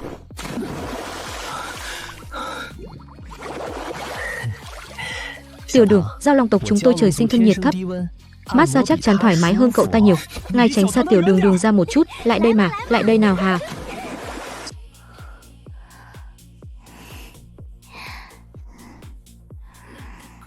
Xính lễ 500 triệu tinh tệ à? Nghe có vẻ đáng sợ thật. Nhưng Đỗ Lăng Bạch Lộ đem bán theo giọt 1 tỷ. Lượng mà tôi lấy cho các bé lông xù uống mỗi ngày đủ để cưới mấy người như Hàn Châu rồi. Món nợ này tính thế nào cũng không lỗ. Đường Đường, em muốn cưới Hàn Châu sao? Tiểu Đường Đường, nếu em muốn cưới cậu ta, Tiểu gia đồng ý. Nhưng em phải hứa với Tiểu gia, phải kết thù ấn với Tiểu gia trước mới đến lượt cậu ta. Tôi còn chưa lên tiếng mà. Các anh đã đồng ý thay tôi rồi. Bộ lông đen này đẹp trai làm sao? Dưới ánh nắng còn ánh lên sắc xanh lam u tối, đâu có mang lại điểm xấu chứ. Nhưng nói thật nhé, hiện tại tôi đang nuôi một con sói, một con chim, có lẽ còn sắp có một nhân ngư và một dao long chuẩn bị vào cửa nữa. Hậu viện của tôi sắp cháy nhà đến nơi rồi. Đường Đường, Hàn Châu là người rất có trách nhiệm. Hơn nữa, cậu ta rất bám em. 500 triệu tuy tôi có thể chi trả, nhưng tôi cũng không phải là kẻ chịu để bị lừa làm. Hơn nữa cậu ta vẫn còn là một ấu tể nhỏ. Có nguyện ý gả cho tôi hay không vẫn còn khó nói đây này. Các anh đừng sắp xếp thú phu cho tôi nữa. Đường Đường, em rất tốt. Sẽ không có giống đực nào mà lại không thích em cả. Đúng vậy, Tiểu Đường Đường là tốt nhất trên đời này. Các anh không lo lắng có giống đực mới vào cửa sẽ cướp đi sự sủng ái của tôi dành cho các anh hay sao? Tiểu gia lo chứ. Nhưng lại cảm thấy Tiểu Đường Đường không phải là loại thú lăng nhăng. Em sẽ không bỏ rơi Tiểu gia đâu đúng không? Sẽ không đâu, mãi mãi không bao giờ. Ta Đường Đường là chiến thần đế quốc, dùng đủ mọi cách mềm bám giết không buông, làm khổ lực cho ưu liệt mấy ngày liền.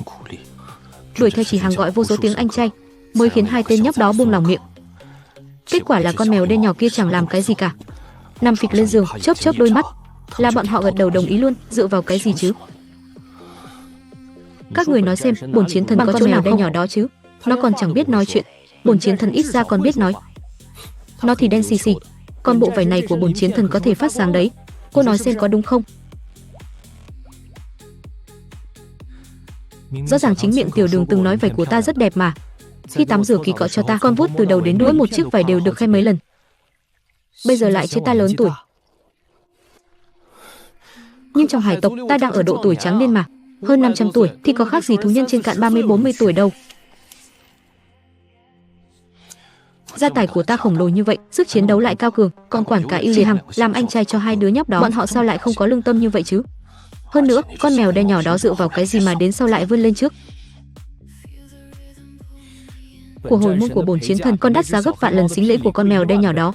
Sức chiến đấu của bổn chiến thần gấp mấy lần nó. Tuổi thọ của bổn chiến thần cũng dài gấp 10 lần nó. Nó dựa vào cái gì mà không cần thời gian khảo sát? Ê, chiến thần đại nhân, ngài có thể thôi lải nhải được không? Cô đồng ý cưới ta thì ta sẽ không lải nhải nữa. Ê, nếu bọn họ đã đồng ý, vậy cho ngài một khoảng thời gian khảo sát là được chứ gì? Được. Tiểu Đường, cô cầm trước đi. Đây là khế ước khai thác mỏ linh mạch ở Nam Hải. Đây là Dạ Minh Châu săn hung ngàn năm quý hiếm của Giao Long tộc. Cô cứ lấy tùy ý đắp vào khai tường cũng dừng lại, chỉ là khảo sát thôi.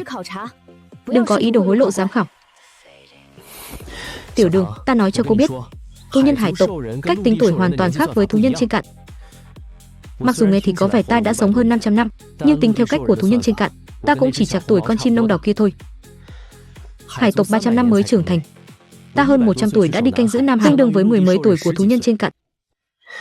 Cô không thể dùng tiêu chuẩn của thú nhân trên cạn để tính tuổi của ta được. Tôi đâu có chê ngài lớn tuổi. Thế tại sao cô lại đặt ra thời gian khảo sát cho ta? Con mèo đen nhỏ đó thì không cần. Chỉ Hằng cũng có thời gian khảo sát mà. Ồ, thế thì không sao rồi. Không đúng, tại sao con mèo đen nhỏ kia lại không có thời gian khảo sát? Cậu ấy cũng có nói muốn gả cho tôi đâu. Hơn nữa, cô cũng chưa sắp xếp chỗ ở cho ta. Ta đã chầu trực ngoài cửa cả một đêm rồi đó. Tiểu Đường, phòng ngủ của cô trông rất không tồi. Cốt. Thạch Sùng Già, tiểu gia mới chợp mắt một ngày, ngài đã muốn leo lên rồi à? Chim lông đỏ nhỏ kia. Bổn chiến thần hiện giờ là vị thú phu dự bị của Tiểu Đường đấy nhé. Đang trong thời gian khảo sát cũng là thú phu, chỉ là chưa được chuyển chính thức thôi. Ngươi chặn được nhất thời, nhưng không cản được một đời đâu. Tiểu gia đổi ý rồi. Tiểu gia không đồng ý cho ngài bước vào cửa nữa. Đoạn video của ngươi không tính. Là ngươi chính miệng nói ngươi đồng ý rồi. Chất lượng video rõ nét, không thiếu một chữ nào. Bổn chiến thần đã lưu trữ hẳn mấy bản sao chép rồi. Yêu liệt.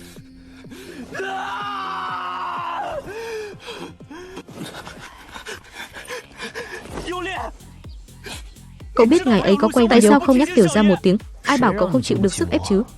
Hồi trước ngày ấy ở Bắc Cảnh bám giết lấy tôi mấy ngày trời làm áo lông. Bây giờ cậu bị bám giết mấy ngày liền. Hai anh em coi như huề nhau. Cậu đúng là con sói tâm cơ, chỉ giỏi đóng vai người tốt. Chim lông đỏ nhỏ, ta có một thắc mắc. Mẹ của ngươi là một con khổng tước trắng đúng không? Tại sao ngươi lại có bộ lông màu đỏ? Lông trắng xấu chết đi được, đặc biệt là những kẻ có lông tạp. Vậy theo như quy luật huyết mạch thụ thai của trời đất, cha ngươi là chu tước cấp S số cộng, mẹ ngươi là khổng tước cấp S. Đúng ra mẹ ngươi phải là người ấp trứng mới phải. Tại sao lại là cha ngươi ấp ra ngươi? Lần trước ta từng nhắc với ông nội, cha ta chỉ tay lên trời thề rằng bên ngoài không hề có thê chủ nào khác, cũng chẳng có bí pháp gì, chỉ là mang thai tự nhiên thôi. Ông nội ta nghĩ mãi nửa ngày cũng không thông. Chu tước vốn là thần thú thần chủng, trừ phi mẹ ngươi cũng là thần thú. Nếu không thì bất kỳ bí pháp nào cũng không thể giúp cha ngươi ấp nở thành công. Không phải cứ dựa vào linh đan rượu dược là có thể xoay chuyển. Chắc chắn 100% mẹ của ngươi là một người khác. Thôi, Bạch Kim Hương chắc chắn đã hạ thuốc cha ngươi. Ngươi kết thù ấn với cha ngươi là một người khác. Bạch Kim Hương đã bỏ thuốc cha ngươi. Tình tiết thế này trong tiểu thuyết ở trái đất rất phổ biến. Hai người không nói đùa đấy chứ? Nhóc tóc đỏ, ngươi có biết không? Cái tên anh trai chuẩn than tổ ong của ngươi hơn chục năm trước theo đuổi tiểu thư giống cái tộc Giao Long, bị treo trên cây dừa hóng gió biển suốt 3 ngày. Ha, cái đồ tâm địa đen tối đó. Cho trừ cái tội lừa kem của Tiểu gia, cho trừ cái tội cướp lầu tự sôi của Yêu Liệt. Quả báo đấy. Ha, phải có vì một bản đem về nhà cũ tộc Chu Tước cho ông nội xem. Ngươi đã đút cho Thương Mãng đại nhân thứ gì vậy? Có liên quan tới cô sao? Ta là trị liệu sư cấp S của đế quốc, ta có quyền được biết. Tài trợ cô 5 đồng đi khám khoa tâm thần đế quốc nhé. Thê chủ của ta bảo cô không đủ tư cách. Tay cô bị điếc à? À, Lục Phúc. Đây chính là thuộc hạ của anh sao? Dám giữ thái độ đó với trị liệu sư cấp S của đế quốc à? Lục Phúc, bảo bọn họ cút đi. Mời đi cho. À, cô có thấy rất kỳ diệu không?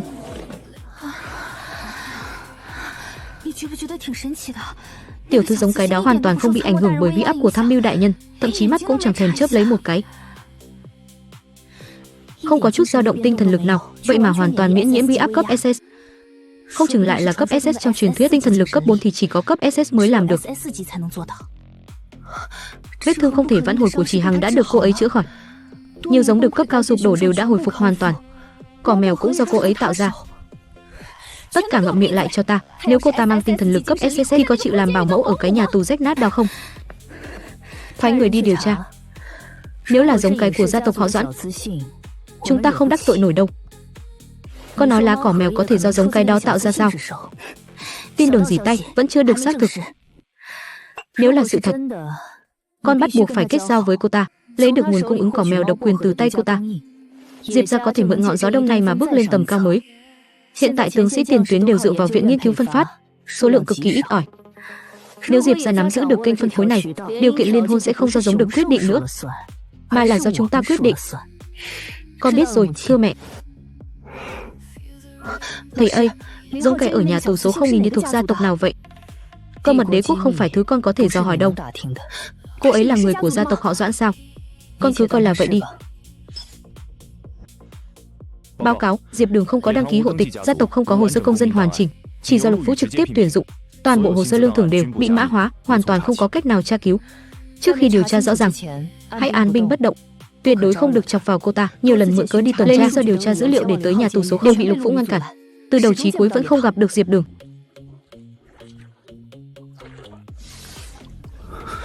Tiểu quản ngục, ta tới gả cho em đây.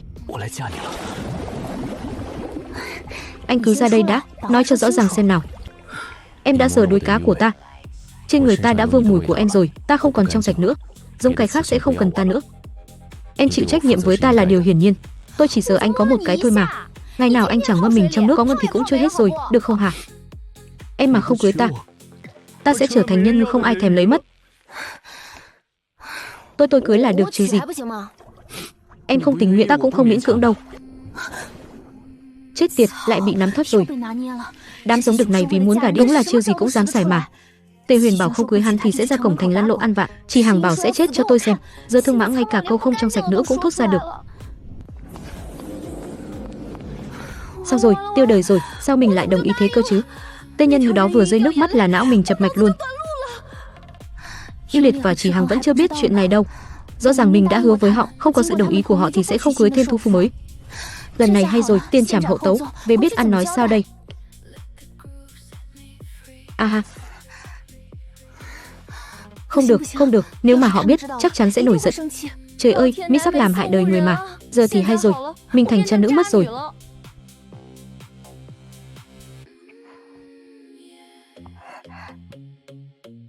Đường, em sao thế? Chỗ nào không khỏe à? Tiểu Đường, có phải tên Thương Mãng ăn hiếp em không? Tiểu gia sẽ đi cạo vảy cá của hắn. Không có, chỉ là tôi chuyện đó. Nếu tôi lỡ làm chuyện có lỗi với các anh có thể tha thứ cho tôi không? Tiểu Đường, không lẽ em định vứt bỏ Tiểu gia sao? Thế không được, em mà không cần Tiểu gia sẽ chết cho em xem. Không phải mà, không liên quan đến anh đâu. Thế thì là chuyện gì? Tiểu Đường, em thì có thể làm ra chuyện gì có lỗi với bọn anh được chứ? Tôi chưa có sự đồng ý của các anh mà đã lỡ nhận lời Thương Mãng rồi. Đường, em quyết định thế nào anh cũng ủng hộ em. Thương Mãng vốn dĩ đã là thú phục của em rồi. Lúc em sờ đuôi cá của hắn, anh đều nhìn thấy cả. Tiểu gia còn tưởng chuyện gì to tát lắm cơ. Thương Mãng vốn dĩ đã sắp được bước qua cửa rồi. Tiểu gia biết chuyện này từ sớm. Lúc hắn rời đi, cái ánh mắt đó giống hệt như Tiểu gia lúc trước vậy. Các anh không giận sao? Không giận, cưới hay không cưới, thu phu vốn dĩ là do thê chủ quyết định mà. Em có thể tôn trọng ý kiến của bọn anh.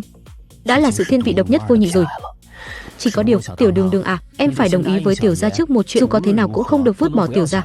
Cái con nhãi mèo không phải thú phu của em, đối cấm không được vào phòng ngủ. Tên người cá kia vẫn đang ngâm mình dưới hồ, càng không được phép tiến vào.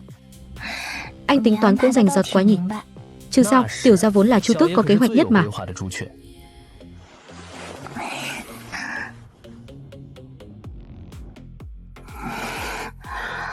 Đúng rồi, Đường, công tác dọn dẹp khắc phục hậu quả ở Nam Cương vẫn chưa xong. Mai anh vẫn phải quay về đó một chuyến. Tôi cũng phải về chỗ Tề Huyền. Lão thần lan già đó tuy đã mời Linh lão tọa trấn, nhưng ngộ nhỡ đám xà tộc kia lại lười biếng bắt nạt tộc nhân của anh, thế thì hỏng bét. Các anh nhớ chú ý an toàn nhé, cấm không được để bị thương.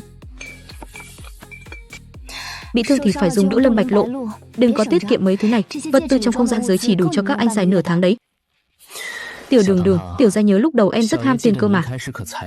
Hồi mới bắt đầu cho ăn, chỉ khi nào đưa thêm tiền thì mới được ăn ngon. Bọn anh bám sát phía sau. Cái con gà thả vườn kia lì lợm sống chết không chịu xì tiền, đành phải hút dịch dinh dưỡng suốt nửa tháng. Bây giờ thì hay rồi, vừa vung tay là tiêu tốn vật tư bằng mấy cái cuốc hố. Đường từ trước tới nay luôn rất hào phóng. Từ lúc gặp Đường đến giờ, ăn cơm chưa từng phải móc túi trả đồng nào. Đãi ngộ của anh lúc nào cũng là đỉnh nhất. Đúng rồi, tôi ham tiền hồi nào chứ? Tôi rõ ràng là người hào phóng nhất mà. Đồ chó thối.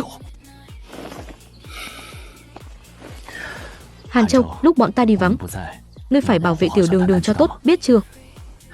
Dù ngươi vẫn chưa khôi phục, nhưng Tiểu gia tin là ngươi nghe hiểu. Hễ có kẻ khả nghi lại gần thì sủa cho to vào. Đừng có im lìm như thường ngày. Còn nữa, cấm được nhân lúc bọn ta đi vắng mà độc chiếm vòng tay của Tiểu Đường. Giờ ngươi chỉ là thú non thôi, thú non thì phải có tự giác của thú non. Cấm được lén lút trèo lên giường, cấm được chui rúc vào ổ chăn lúc nửa đêm. Ta nghe chẳng hiểu ngươi đang lải nhải cái gì.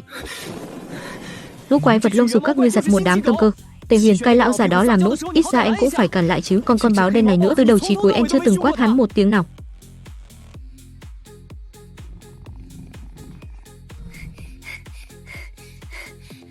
Tiểu Diệp Đường, sống lại rồi, sống hết cả rồi. Miếng đất đen kia quá thần kỳ luôn. Người tôi thuê vừa nhổ sạch cỏ, gieo hạt giống xuống. Vậy mà mới mấy ngày đã nảy mầm hết rồi, nhanh hơn cả lốc cỏ của viện nghiên cứu nữa.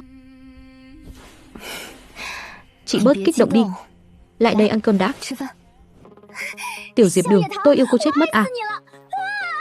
Sao tôi lại không phải là giống được chứ? Tôi cũng muốn gả cho cô. Chị đừng quậy nữa. Ha ha. Con báo này kích thước bị thu nhỏ lại rồi, sau khi thế vẫn chẳng giảm sút đi phân nào. Rõ ràng lúc nhìn Diệp Đường thì vừa mềm mại vừa đáng yêu, biết kêu rừ, thế mà ngó tới tôi lại trưng ra cái ánh mắt khiến người ta mềm nhũn cả chân. Con báo rành tiêu chuẩn kép mà. Tấm chắn năng lượng đã bao phủ toàn bộ khu vực trồng trọt rồi. Rất nhanh thôi, chúng ta sẽ được tự do xài cỏ mèo. Việc tung ra thị trường lượng lớn như thế có gây rắc rối gì không? Chắc chỉ gây ảnh hưởng cho Diệp gia thôi. Hàng vạn năm qua tỷ lệ giống cái sinh ra thấp hơn nhiều so với giống đực. Diệp gia là một trong số rất ít các gia tộc của đế quốc có số giống cái nhiều hơn giống đực. Bọn họ nhờ vào ưu thế này mát ăn bát vàng, ép giá trên thị trường liên hôn, đòi hỏi dính lễ cao ngất ngưởng. Một khi cỏ mèo được phổ biến, giống đực sẽ có thêm lựa chọn thay thế để xoa dịu tinh thần. Cho mèo của Diệp gia sẽ chẳng còn dùng được nữa. Thế thì càng phải đẩy mạnh quảng bá. Tốt nhất là vét cho nhãn túi tiền của Diệp gia luôn. Mình đã tiếp quản cơ thể này, từ cái ký ức của nguyên chủ, thì nên đòi lại món nợ này thay cô ấy. Chẳng cần thủ đoạn trả thù nào quá kịch liệt, chỉ cần khiến cái yêu cầu dính lễ trên trời của Diệp gia hoàn toàn trở thành trò cười, như vậy là đủ. À phải rồi, tiểu Diệp Đường, dạo này cô đừng bước ra khỏi nhà tù số 0 nhé. Chuyện gì vậy? Diệp Nhu Vân và Diệp Bách Hợp đã cài cắm tai mắt, đứng rình mò bên ngoài cổng nhà tù rồi đấy. Diệp Bách Hợp mấy hôm trước nếm trái đáng to như vậy ở đây, chắc chắn cô sẽ không cam tâm bỏ qua đâu. Diệp Nhu Vân lại là một kẻ khẩu Phật tâm xả. Bên ngoài thì tỏ vẻ bình thản, nhưng ngấm ngầm giờ không thiếu trò rối bu nào. Còn ta nữa.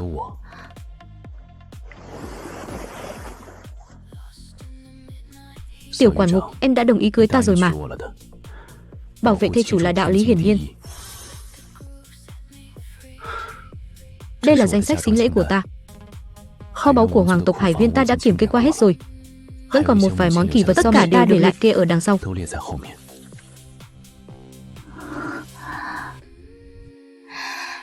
Bao nhiêu đây là đủ rồi. Dày dằng dặc thế này anh mang mỗi bản thân anh tới là đủ rồi. Ảnh chụp và người thật đúng là khác nhau một trời một vực. Gương mặt này hoàn toàn là một cực phẩm được đấng tạo hóa ưu ái nặn ra. Mái tóc dài màu xanh thẫm vẫn còn vương mấy giọt nước, làn da trắng bóc tới mức dường như phát sáng. Đôi mắt cũng ánh lên một màu lam sâu thẳm, cứ như cả biển khơi ngút ngàn đã được nghiền nát rồi khóa trọn vào trong. Ngũ điện hạ, nước sãi của ngài nhỏ hết vào bát rồi kìa. Vậy sao? Cô đùa ta à? Làm gì có. Tiểu Diệp Đường, hắn ức hiếp ta. Anh ấy giờ là cả nhà tôi rồi, ngài nhường anh ấy chút đi. Đúng là có mới nới cũng mà. Tiểu quản mục quen ta trước nhé. Nơi mới là kẻ đến sau đấy. Cái tên Châu già gặm cỏ non. Tên nhân ngư này khéo phải hơn 300 tuổi rồi nhỉ. Ta là người hải tộc, nếu quy đổi sang tuổi của thú nhân trên cạn thì ta mới có 28 tuổi thôi. Cô mới là kẻ già nua xuống sắc ấy. Ngươi bảo ai già nua xuống sắc hả? Ngươi chứ ai? Tiểu Diệp Đường, quản con cái nhà cô không thì bảo. Đừng bắt nạt Lạc Linh nữa. Là cô ta chê ta già trước mà. Lực chiến của con cá này đúng là ở mức mắt binh. Lạc Linh căn bản không phải đối thủ của hắn. Lạ lùng là lúc đi cáo trạng lại diễn được cái vẻ ngây thơ vô tội đến vậy. Tiểu Diệp Đường, giống đực của hải tộc là chú nhiều tâm nhãn đấy. Hay là cô suy xét lại đi, ta thấy tên này không ổn tẹo nào. Nhưng hắn thực sự rất đẹp. Thế nhưng Như Liệt và Chỉ Hàng nhà cô nhan sắc cũng thuộc hàng thượng thừa mà. Mỹ Nam bên người như vậy, cô không được kém cỏi thế chứ. Bọn họ mỗi người một phải cơ. Như Liệt là một chú chó sói cỡ lớn trầm ổn và đáng tin cậy. Chỉ Hàng là một bé chim lửa thích bám người, quái làm nũng. Thương Mãng lại là một chàng tiên cá lạnh lùng ngạo kiều, Hở Tí là đỏ mặt. Tề Huyền thì là một con thằn lằn lai rồng, mặt dày mày dạn, lực chiến mạnh bùng nổ. Hàn Châu bình thường lạnh lùng như cục nước đá, thu nhỏ lại thì hóa thành một bé mèo đen mềm mại ngoan hiền tới tận chân tóc. Tôi tự nhận mình không phải kẻ mê trai, nhưng giam ba người này trong nhà tù số 0, chỉ bốc bừa một người ra thôi nhan sắc cũng đã là cực phẩm đỉnh cao rồi. Ấy thế mà kỹ năng làm nũng cứ kẻ sau giỏi hơn người trước, chị bảo thế này thì ai mà chịu cho thấu. Cô cứ như người chiến thắng trong cuộc sống thế này, làm ta cũng muốn lấy thú phu mất rồi. Đợi bao giờ cỏ mèo trồng xong, ta phải cưới bằng được một anh thú lông xù đẹp trai nhất. Chắc chắn ông sẽ mềm mại sướng tay lắm.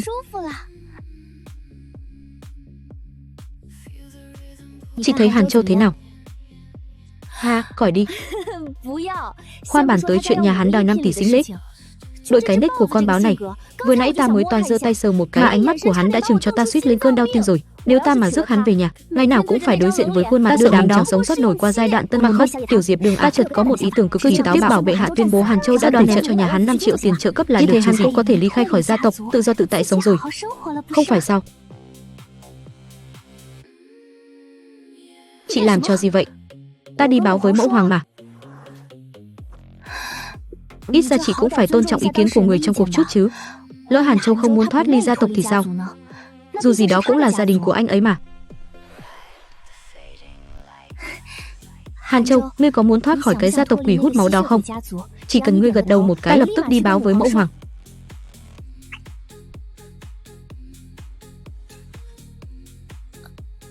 Hắn làm vậy là ý gì đây? Chắc là lời quan tâm chị. Đợi anh ấy hồi phục nhân hình rồi hãng hỏi. Hiện tại trí tuệ và nhận thức của anh ấy hoàn toàn chẳng khác gì một con thú non. Tiểu quản ngục, em quên mất ta rồi sao? Đâu có, sao tôi lại quên anh được cơ chứ? Trong lòng em bây giờ chỉ có mấy cái cục lông đó thôi đúng không? Không có đâu, lớp vảy của anh cũng đẹp lắm.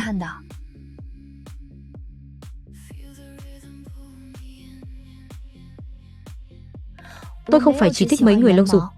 Lớp vảy của anh rất đẹp, tóc của anh rất mượt, cả người anh đâu đâu cũng đẹp hết. Tiểu Diệp Đường, cái hậu viện này của cô còn đặc sắc hơn cả hoàng cung. Nào là một chàng nhân ngư hở tí là đỏ hoe hốc mắt, nào là một chỉ huy báo đen lạnh nhưng lại chỉ tỏ ra đáng yêu trước mặt mình cô. Đó là còn chưa kể tới ba gã bên ngoài nữa. Chuyện rước thú phu thế này chắc ta phải suy tính cho kỹ. Chí ít cũng phải học lòng cô bí kíp bưng nước cho khỏi đổ đã. Chị còn chưa tính về sao? Ta ở lì luôn đây không được à? Ta vẫn còn nợ Diệp Đường mấy tháng tiền làm việc nhà đấy, rửa bát, giặt đồ, lau nhà. Ta ở lại để gạt nợ, quá là danh chính ngôn thuận. Ngũ điện hạ, cô là một giống cái còn chưa gả đi, lại mặt dày ở lì trong nhà một giống cái đã kết hôn, truyền ra ngoài cái danh tiếng vốn đã mỏng như giấy của cô bị vấy bẩn thêm sao? Ta vốn dĩ đã chẳng còn gì, danh xưng đệ nhất phá gia chi tử của đế quốc, ta còn biết sợ cái gì? Cũng xem như có chút tự mình biết mình. Cùng một dục như nhau cả thôi. Cái lúc ngài thút thít rơi nước mắt trước mặt Tiểu Diệp Đường, sao không đem cái oai phong lẫm liệt của lực chiến SS ra dùng? Uy phong là để trưng ra với kẻ địch, con tiểu quản ngục là thê chủ cơ mà. Ngài thắng rồi, ta đi rửa bát đây.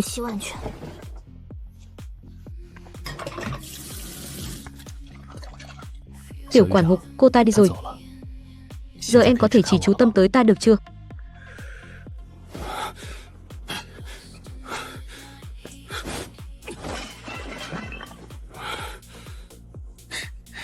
Nguyên soái, cơ bắp cuồn cuộn trên người anh đã đủ cường hãn lắm rồi. Vẫn còn tập à? Yêu Liệt đã đột phá cấp SS rồi.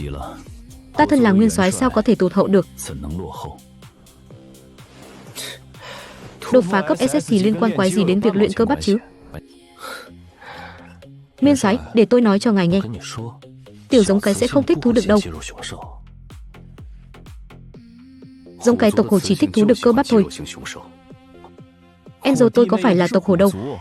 Ngài xem Yêu Liệt và Trì Diệu đều thuộc kiểu thon dài, cơ bắp mỏng kìa. Ngài luyện đến mức cứng đơ như cục đá vậy. Giống cái sờ vào cảm giác không thích đâu. Là vậy sao? Ngài cứ tin tôi, tuyệt đối không sai đâu. Yêu Minh bình thường chẳng đáng tin cỡ nào, thì lúc hố người lại đáng tin cỡ đó. Nhưng những lời hắn nói hình như cũng có lý. Vậy cô ấy thích kiểu nào? Ngài xem Yêu Liệt, mái tóc dài màu xám lạnh lùng cứng cỏi nhưng không hề thô kệch, dáng người thon dài mạnh mẽ, cởi quân phục ra ông vào cảm giác vừa vặn. Lại nhìn Chỉ Hàng xem, ngũ quan rực rỡ ngông cuồng, tràn đầy cảm giác thiếu niên làm nũng đã như chim non nép vào người. Lại xem Tề Huyền, tóc dài trắng toát, đông tử dọc màu xanh, tuy da mặt dày đến mức chống đạn được, nhưng quả thực cũng đẹp trai vô song. Cho nên kết luận chính là cô ấy thích người đẹp. Hơn nữa còn là vẻ đẹp của đủ mọi phong cách. Nhưng điểm chung là đều không giống kiểu có thể húc thủng cả tường thành như ngài. Cô u cơ bắp. Yêu Liệt nói cô ấy thích thú lông xù, sao lại không thích ta chứ? Ta cũng là thú lông xù mà. Còn là bạch hổ nữa. Ây da, vấn đề nằm ở chính bản thân ngài đấy. Ngài cả ngày dành tâm trí luyện cơ bắp thì có ích gì? Em trai tôi đột phá cấp SS là nhờ gặp được em dâu tôi. Cô ấy nuôi thú phu có một đặc điểm, cô ấy thích thú cưng lông xù làm nũng hơn.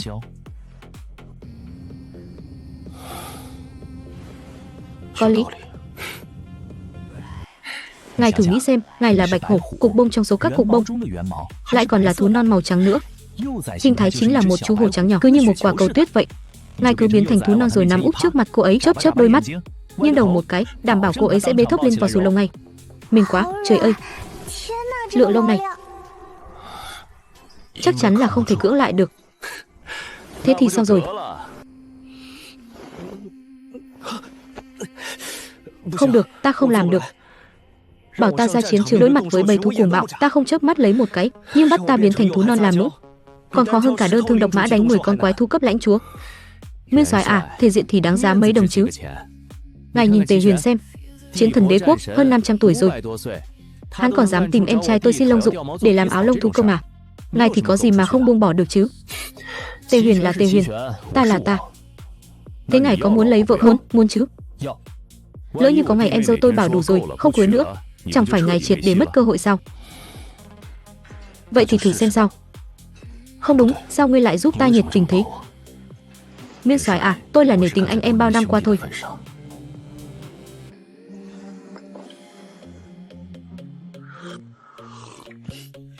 Nguyên soái Bạch Hổ xưa nay vốn luôn cương trực nghiêm minh, giờ lại vụng về làm nũng bán manh, cho cười liên tục.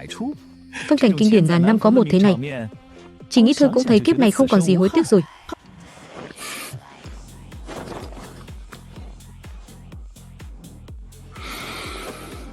Ngươi lại đang tính kế ai thế? Anh về rồi à? Tình hình ở Nam Cương thế nào rồi? Cũng tạm. Lúc nãy ngươi đang nói gì với Nguyên soái thế? Ha, không có gì đâu. Chỉ là đưa cho Nguyên soái một chút lời khuyên nhỏ về tình yêu thôi. Ngươi mà đi hiến kế cho Nguyên soái á? Ngươi lại đang mưu tính chuyện gì nữa? Lương tâm đất trời trừng rắm. Lần này tôi thật tâm thật ý muốn giúp Nguyên soái mà. Có phải ngươi muốn xem Nguyên soái làm trò hay không? Sao có thể chứ? Tôi là loại người đó sao? Lẽ nào ngươi không phải?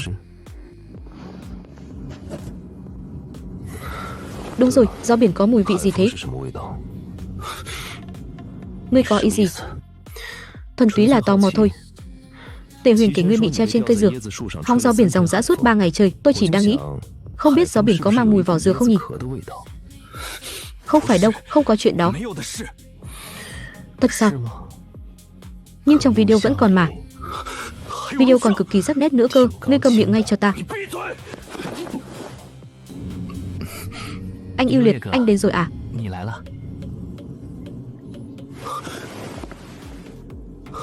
Nguyên soái, ngài bị đọa thú làm ô nhiễm rồi sao? Không có, ta chỉ muốn xây dựng quan hệ tốt với cô thôi. Dù sao sau này chúng ta cũng là một chút vậy mà. Không cần tập luyện đâu. Thật đấy, ngài như vậy tôi sợ lắm. Ha ha ha ha. Ngươi cười đủ chưa? Đủ rồi, đủ rồi. Nguyên soái à, biểu cảm của ngài ban nãy quả thật rất đạt. Chỉ là ánh mắt chưa đủ ngây thơ thôi. Ánh mắt đó của Tề Huyền đã luyện cả mấy trăm năm rồi cơ mà. Ngươi còn nói nữa. Nguyên soái, ngài không cần phải học theo, bỏ qua Tề Huyền đi. Tiểu Đường Đường thích sự chân thật, ngài đừng bắt chước người khác. Ngài chỉ cần làm chính mình, cô ấy tự nhiên sẽ nhận ra điểm tốt của ngài. Thật đấy, thật đấy. Hồi đó khi gặp Tiểu Đường Đường trong rừng, chẳng dùng chiêu trò gì cả, chỉ đơn giản là làm chính mình thôi. Thôi được rồi, lúc đó tôi đóng vai một con chó, nhưng điểm cốt lõi là tôi không hề bắt chước ai cả. Nguyên soái à, ngài có lợi thế của ngài là Bạch Hổ, thu lông xù màu sắc tinh thuần, đây đều là những điểm cộng cực lớn. Làm chính mình sao? Anh cũng rộng lượng thật đấy. Còn đi giúp thú được khác theo đuổi thê chủ của mình nữa. Tôi không bận tâm, có thêm một thú phu mạnh mẽ vào cửa để bảo vệ Tiểu Đường Đường. Hơn nữa Nguyên soái quả thật là người rất tốt. Thế nếu như tôi cũng đi theo đuổi thê chủ của anh thì sao? Hờ. Có phải ngươi đang nhớ mong những cơn gió ở Nam Hải không? Sân hồng ngàn năm bách khoáng linh khí biển sâu tỏa sáng lấp lánh, dạ minh châu to lớn, áo dệt từ lụa dao long mỏng nhẹ, vảy rồng lấp lánh ánh sáng. Tộc trưởng, như vậy không được đâu. Ngài làm thế là định vơ vét sạch sẽ tộc Giao Long luôn sao? Ta là tộc trưởng, có gì mà không được? Đường Đường là tộc trưởng tộc Giao Long, đi gà đi mà của hồi môn chỉ có nhiêu đây thôi. Thế thì ta còn biết để mặt mũi vào đâu gà đi là quá tốt rồi. Cứu khổ cứu nạn, cứ như thu thần chuyển thế vậy. Tộc trưởng à, ngài không biết đâu. Năm xưa khi ngài trấn thủ phong ấn ở Nam Hải, trong tộc mỗi năm đều tổ chức một buổi tiệc cầu để cầu nguyện có vị giống cái nào đó mở lòng từ bi thu nhận ngài. Tiệc này cứ thế tổ chức dòng dã suốt mấy trăm năm, tới mức kho lương sụt muốn rỗng luôn rồi. Mỗi lần có đại hội liên hôn của hải tộc, tộc khác đều mang đám thanh niên tài tuấn đến xem mắt. Chỉ có tộc Giao Long chúng ta giúp ở một góc chẳng dám ho hay. Thôi được rồi, nhắc lại nữa. Tộc trưởng à, sức cạnh tranh của ngài xem ra không ổn lắm đâu. Ngài tự soi lại mình xem, đã không phải thú lông bông mềm, không biết là lại còn lớn tuổi thế này. Nhà Chu Tước người ta còn biết phóng hỏa lấy lòng giống cái, nhưng Ngư thì biết rơi lệ để giống cái xót xa. Ngoài đánh đấm ra thì ngài còn biết làm gì? Ai bảo bổn tộc trưởng không biết làm nũng hả? Chị gái ơi, đói quá, muốn ăn cơm cơm nha. Tộc trưởng, ngài làm vậy khéo lại dọa giống cái sợ chạy mất hút. Ngươi bốc phét, thê chủ của ta rất thích ta làm như vậy.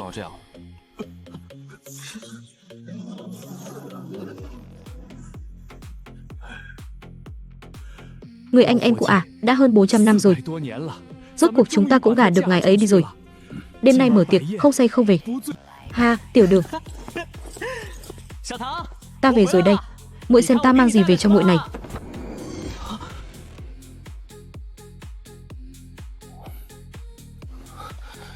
Ngươi sao lại ở đây? Ta là thú phu của thê chủ. Ngươi nói xem tại sao ta lại ở đây? Lão tứ. Ồ, không đúng. Phải là dự bị lão tứ mới đúng. Nhãi cá con này, ngươi nói chuyện với ta kiểu gì đấy hả? Khi ta chinh chiến ở vùng biển Thâm Nguyên, ngươi còn chưa chui ra khỏi vào đâu. Ngươi là thú phu dự bị, còn ta là thú phu chính thức. Dựa theo thứ tự bước vào cửa, ngươi xếp thứ tư, phải gọi ta là Tam Ca hoặc Anh Thương Nguyệt. Ngươi lợi hại như thế đi gia cố phong ấn, sao lại bị cắn trả vậy? Còn không phải nhờ đến bổn chiến thần đích thân xuất mã dọn dẹp cục diện rối rắm này cho ngươi sao? Lẽ nào ta không phải công thần của ngươi? Là do công trình bã động mới dẫn đến nới lỏng đây chứ? Vốn dĩ đó là việc ngươi phải làm mà. Thôi nào, đừng cãi nhau nữa. Tề Huyền, Thương Nguyệt bị phong ấn cắn trả là sự thật. Ngươi nói ít đi vài câu. Thương Nguyệt, Tề Huyền gia cố phong ấn cũng là sự thật. Ngươi đừng có hở ra chút là lại đi cáo trạng. Hừ. Được, cho muội uống đây.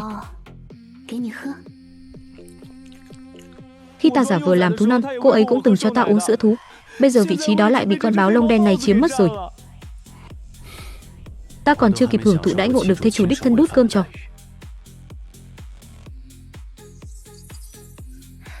Bạch phu nhân, đã lâu không gặp. Có chuyện gì? Cũng không có chuyện gì lớn, chỉ là mấy ngày trước ở nhà tù số 0, tôi vô tình gặp được thiếu tộc trưởng Trì Hoàn, nhưng có hơi bất ngờ, thiếu tộc trưởng dường như đã được gả đi rồi, lại là một giống cái còn rất trẻ tuổi. Tôi vốn tưởng rằng với tư cách là mẫu thân thì phu nhân chắc chắn biết ngài dạo gần đây chẳng có động tĩnh gì, nghĩ lại, có lẽ thiếu tộc trưởng cũng không thèm nhắc tới với ngài. Thằng bé gần gũi với ông nội nó hơn. Mấy chuyện gả người này cũng không cần chuyện nào cũng báo cáo lại với ta. Nói thì nói như vậy, nhưng thân phận giống cái kia chẳng những vô gia thế, lại chẳng có chút tiêu hồn vệ lại được viện nghiên cứu trực tiếp phái đến bảo vệ. Đích thân thượng tá Lục Vũ hộ tống cho cô ta. Một giống cái đầy bí ẩn như vậy, tôi cũng là lần đầu tiên được thấy đấy. Ta biết rồi, để cô bận lòng rồi. Chị Hằng đã gả đi rồi. Kẻ cưới nó lại chính là đứa dám công nhiên chống đối ta, dám nhục mạ con trai ta, một tiểu giống cái lai lịch bất minh kia. Chuyện Chỉ Hằng lấy vợ như thế mà tuyệt nhiên không một ai đến thông báo cho ta lấy một lời. Kim Hương, nàng tìm ta sao? Chỉ Hoàn được gả đi rồi, chàng có biết chuyện này không? Ta biết. Giống cái mà tiểu Hằng gả đi tên là Diệp Đường, là quản mục của nhà tù số 0, một cô nương vô cùng tốt. Vô cùng tốt sao? Một đứa mồ côi ngay cả gia tộc chống lưng cũng không có, mà chàng lại dám bảo nó vô cùng tốt. Chỉ Diên, trong mắt chàng rốt cuộc có còn người thê chủ này không? Con trai của chàng đi gả, một người làm mẹ như ta lại chẳng nhận được lấy nổi một lời thông báo. Phu nhân, không phải như nàng nghĩ đâu. Hôn sự của tiểu Hằng là do phụ thân làm chủ. Cô nương Diệp Đường kia phụ thân cũng đã đích thân gặp gỡ, ông ấy rất thích con bé. Ta cũng muốn báo cho nàng biết, thế nhưng sao? Các người rành là giáp tâm giấu giếm ta. Chỉ Diên, ta ra lệnh cho chàng lập tức nói cho ta biết, Diệp Đường kia rốt cuộc là có lai lịch thế nào. Ta thực sự không biết. Con trai chàng xuất giá, chàng lại bảo không biết lai lịch kẻ cưới nó. Kim Hương, nếu nàng thực sự không yên lòng, đợi hôm nào rảnh, ta sẽ đi cùng nàng đến nhà tù số 0 gặp con bé. Ta sao? Chàng đi gặp nó, hay là muốn chạy đi báo tin cho Trì Hùng? Bỏ đi, trông cậy vào chàng thả ta tự dựa vào bản thân mình còn hơn. Nếu như Diệp Đường kia thực sự là người của gia tộc họ Doãn, ta nhất định phải tìm mọi cách thu phục, lôi kéo. Nếu không phải, thế thì đừng trách ta không nể tình.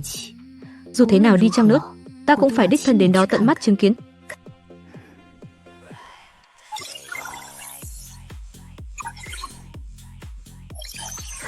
Quản ngục Diệp, Bạch Kim Hương phu nhân vừa nộp đơn xin phép thăm nuôi. E rằng bà ta đến mà không có ý đồ tốt đâu. Cứ để bà ta đến đi.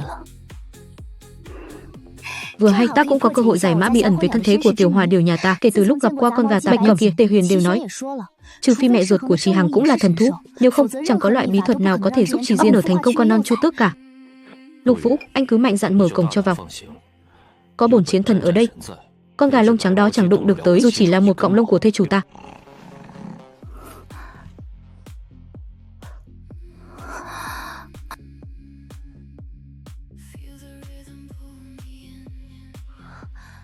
Có thể thu nhận cả đám con ông cháu cha đứng trên thành cao chiến ngoãn giữ lại bên mình. Giống cái này tuyệt đối không phải loại gái mồ côi lai lịch bất minh nào. Ngài đến tìm tôi có chuyện gì? Ta chỉ đơn thuần là tò mò, muốn biết con trai ta gả cho một người thê chủ có bộ dáng thế nào thôi. Bộ dáng như thế này, ngài còn điểm gì chưa vừa ý sao? Dù nói sao ta cũng là mẹ chồng cô. Giáo dưỡng của cô để đâu rồi hả? Bằng chứng đâu? Bằng chứng gì chứ? Ngài mạnh miệng xưng là mẹ chồng tôi. Bằng chứng ở đâu? Trì Hoàn là con trai ta, không đúng sao? Bà chắc chắn chứ? Chắc chắn. Chà chà, mụ gà mái già. Bà nói như vậy khiến bổn chiến thần ta đột nhiên cảm thấy vô cùng tò mò đấy. Một con khổng tước trắng như bà, sao có bản lĩnh khiến tộc Chu Tước đứng ra chịu thay rủi ro sinh sản ra được cả Chu Tước thuần chủng thế? Chiến thần đại nhân, đây là gia sự của tộc Chu Tước chúng tôi, chẳng liên quan gì đến ngài cả. Cô ấy cũng là thê chủ của ta. Thu phục của thê chủ thì tất nhiên phải có quan hệ với ta rồi. Chiến thần đại nhân có điều không biết, huyết mạch của tộc Chu Tước mạnh mẽ vô cùng, nhưng việc mang thai hậu duệ không thể chỉ hoàn toàn đánh giá dựa vào huyết mạch tước. Nhưng năm xưa khi mang thai Trì Hoàn ta lỡ làm tổn thương là phụ quân Trì Diên đau xót cho ta, chủ động dùng bí thuật đem quả trứng chuyển sang cơ thể để ta tiếp tục ấp nở. Sự việc này trên dưới toàn tộc chẳng phải là bí mật cấm kỵ gì. Bộ lý lẽ này được thêu dệt đến mức không mảy may sơ hở, vừa giải thích hoàn chỉnh tại sao người ấp trứng lại là Trì Diên, lại vừa thiết lập được cho bản thân danh xưng trung tình nặng nghĩa. Đáng tiếc bổn tọa đến nửa chữ cũng không buồn tin.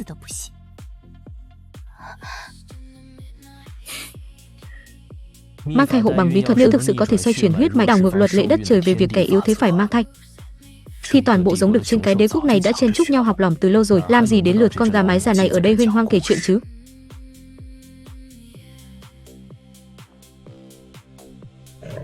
Bạch phu nhân, bí ẩn về thân thế của Trì Hằng, hôm nay chúng ta cũng không cần vội vàng vạch trần. Nếu bà có thời gian, lần sau hãy mang đủ chứng cứ đến đây rồi nói chuyện tiếp.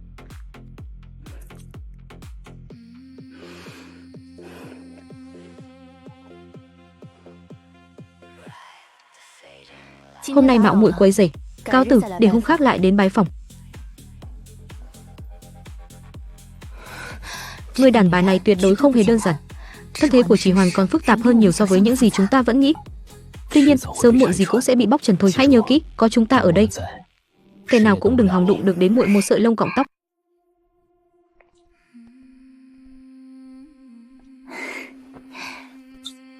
Ồn ào cái gì mà ồn ào thế? Mộng đẹp của tiểu gia đây đều bị phá rạch bách rồi. Tiểu Hồng Mạo, mẫu thân đại nhân nhà ngươi vừa mò đến gây phiền phức cho thê chủ kìa. Ngươi định nói thế nào? Cái gì? Tiểu Đường Đường, nàng có bị thương ở đâu không? Dừng ngay, quay thêm vòng nữa là ta nôn lên mớ lông của ngươi đấy. Bà ta có chạm vào nàng không? Có lớn tiếng mắng nhiếc nàng không? Hay có dùng tinh thần lực uy áp chèn ép nàng không? Ta không sao cả. Hơn nữa chúng ta lại vừa làm rõ được một sự thật vô cùng động trời. Bà ta chắc chắn 100% không phải mẹ ruột của chàng. Thật sao? Thật tốt quá. Người đàn bà đã đánh ta tới mức da chóc thịt bong vào năm ta 5 tuổi. Hóa ra thực sự không phải là mẫu thân ruột thịt của ta. Kể từ nay ta rốt cuộc không còn bị trói buộc bởi hai chữ mẫu thân nữa rồi. Ngươi khoan hãng vội vui mừng, chúng ta còn chưa thu thập đủ bằng chứng. Chứng cứ đối với ta mà nói không quan trọng. Tiểu gia ta sống lớn lần này, có bà ta hay không thì cũng chẳng có gì thay đổi cả. Tiểu Đường Đường à, hắn có làm khó em không? Hắn muốn làm khó tôi, nhưng không có cơ hội. Một chiến thần, một hoàng tộc Hải Nguyên, ngồi ở chỗ này, hắn bưng chén trà cũng không vững. Chủ yếu là tôi nói nhảm. Chủ yếu là bổn chiến thần. Nhưng quản ngục không bị thương, có thể nhịn thêm lúc nữa. Trông tôi dễ bắt nạt làm sao? Tiểu Đường Đường nhà ta là lợi hại nhất. Mũ đỏ, cất cái đôi cánh của ngươi lại.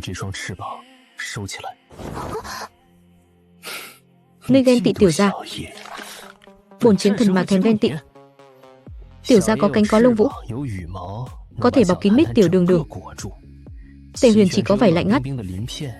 Lấy gì mà so với ta? Ngươi chính là ghen tị tiểu gia có lông còn ngươi không?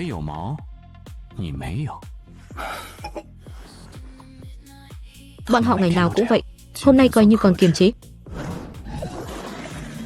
Các anh cãi nhau đừng lấy tôi làm dây kéo có được không? Ngươi ăn gian, đã bảo không dùng đuôi. Ngươi lấy cánh bọc thê chủ thì không phải ăn gian à? Cánh của tiểu gia là trời sinh, đuôi của bổn chiến thần cũng là trời sinh, chỉ là bình thường giấu đi. Bàn về độ linh hoạt, mây cộng lông đuôi của ngươi không là đối thủ.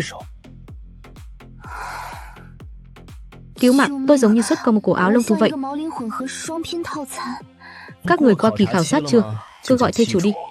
Chết tiệt, con chim đỏ này sao cứ nhắm chỗ đau mà mổ. Tiểu Đường, em nhìn hắn kìa. Tôi thấy rồi, tối nay ai cãi thắng người đó rửa bát.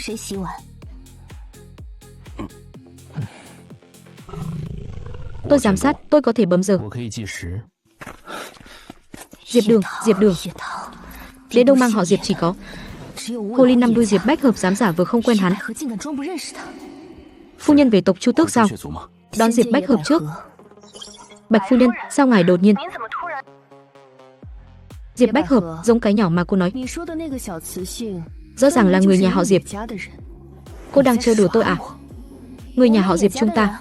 Ngài nói ai? Cô ta tên Diệp Đường. Diệp Đường gì chứ? Cái đứa phế vật Double F bị mẹ đuổi khỏi nhà đó. Nó không phải chết ở ngoài rồi sao? Sao lại thành quản ngục nhà tù số 0? Chuyện này tôi sẽ tính sổ đàng hoàng với cô. Đứa phế vật đó lại thật sự chưa chết. Lại bớt đi 3 phần xính lễ. Cỏ mèo vừa ra, ngay cả những gia tộc thú đực này cũng bắt đầu mặc cả. Mẹ, giống cái nhỏ ở nhà tù số 0 đó. Cô ta tên Diệp Đường. Diệp Đường, đứa phế vật cấp Double F đó. Nó không phải chết rồi sao? Chính miệng Bạch phu nhân nói. Nó giờ là quản ngục nhà tù số 0. Bên cạnh có Ưu Liệt, Trì Hằng, Tề Huyền, Thương Nguyệt, còn có Hàn Châu. Hèn gì có thể an ủi thú được cấp SS. Thảo nào bồi dưỡng được cỏ mèo đang ghét, bí mật đó vốn phải thuộc về nhà họ Diệp. Nó là máu mủ nhà họ Diệp. Cỏ mèo, mạng lưới thú được cấp SS, quyền hạn đặc biệt của viện nghiên cứu, tất cả phải thuộc về nhà họ Diệp. Mẹ, bây giờ nó không còn là phế vật mặc chúng ta nắn bóp. Lục Vũ và viện nghiên cứu bảo vệ nó, Ngũ Hoàng nữ cũng xưng chị gọi em với nó. Không lại gần được thì đổi đường khác. Trong luật pháp đế quốc, không có điều khoản đuổi khỏi nhà là cắt đứt máu mủ. Bà muốn dùng thân phận gia tộc lôi kéo nó. Một đứa con gái mồ côi bị vứt bỏ 10 mấy năm. Thứ thiếu nhất chẳng phải là gia tộc công nhận sao? Dựa vào đâu một đứa phế vật chưa từng vào gia phả, bây giờ lại bắt chúng ta chủ động nhận lại. Gửi đơn xin thăm nuôi đến nhà tù số 0. Lý do vì là thăm con gái.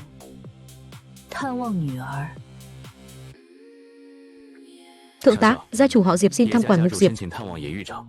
Lý do là thăm con gái. Bác bỏ. Lý do là trong biên chế và giam giữ ở số 0 không có thành viên gia tộc họ Diệp. Đã do Thượng tá Lục đây là không thừa nhận quan hệ huyết thống. Nhà tù chỉ nhận biên chế, không nhận tình. Trong người Diệp Đường chảy dòng máu họ Diệp. Lúc ném nó ra ngoài, nhà họ Diệp có nghĩ vậy không? Lúc vứt thì trên nó là phế vật, giờ muốn nhận lại để chia chác. Ban tính nhà họ Diệp có đến tường nhà tù cũng nghe thấy. Giống cái cấp FF cai quản nhà tù số 0. Thế này ra thể thống gì? Cỏ mèo lai lịch không rõ ràng, trông diện rộng quá mạo hiểm. Cỏ mèo tồn tại rủi ro an toàn. Nếu binh lính tiền tuyến dùng lâu dài gặp vấn đề ai chịu trách nhiệm? Tôi chỉ nhắc nhở thôi. Tôi cũng là lo cho an nguy đế quốc. Diệp Đường tuổi còn nhỏ, bị người ta lợi dụng cũng không biết chừng. Tề Huyền và Thương Mãng đều bảo vệ nó. Một phế vật FF thì dựa vào đâu chứ? Các vị đã có thắc mắc thì xin mẫu hoàng điều tra rõ. Xin bệ hạ điều tra nhà tù số 0. Xin bệ hạ công khai nguồn gốc cỏ mèo. Diệp Đường, lần này xem cô trốn thế nào. Mẫu hoàng, nhà họ Diệp lại dâng 3 tấu chương. Quân bộ cũng có thư chất vấn. Lời lẽ thì rất đồng đều, giống như đúc từ một khuôn ra vậy.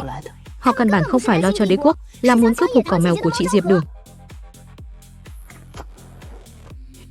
Diệp Nhu Vân tự mình không lộ diện, mượn quý tộc gây sức ép, thủ đoạn rất sành sỏi. Đáng tiếc là chọn nhầm người rồi. Truyền Diệp Đường vào cung đối mặt chất vấn. Con đi đón chị ấy, nói với cô ấy, trẫm sẽ không để cô ấy chịu thiệt.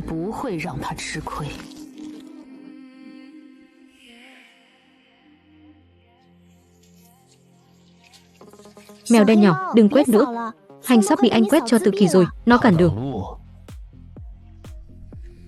Cô nói xem khi nào bổn chiến thần được lên chính thức. Cô không nói gì là tôi coi như ủng hộ đấy nhé. Chiến thần đại nhân, cho chuyện với đài phung tiền quen rồi. Chị Diệp Đường, trên triều đường có người đàn hạt chị. Mẫu hoàng gọi chị vào cung đối chất. Dám nghi ngờ thê chủ của bổn chiến thần là ai? Tiểu gia đốt tấu chương của hắn. Người đốt đi, đây là tiền của tôi. Tôi đi hoàng cung với cô. Đốt có khi phải đền một đống tiền. Tiểu gia mới không thèm tùy tiện phong hỏa. Lần trước ngươi đốt đuôi thiếu chủ sư tộc, đó là do hắn tiện mồm, lại không phải đi đánh nhau. Thương Nguyệt đi cùng tôi là được. Tiểu Đường, tôi còn đang trong kỳ khảo sát, càng cần biểu hiện nhiều hơn. Cơ hội ở đó. Đợi tôi về, tôi muốn ăn cơm nóng. Tiểu gia nướng thịt, bổn chiến thần nấu canh.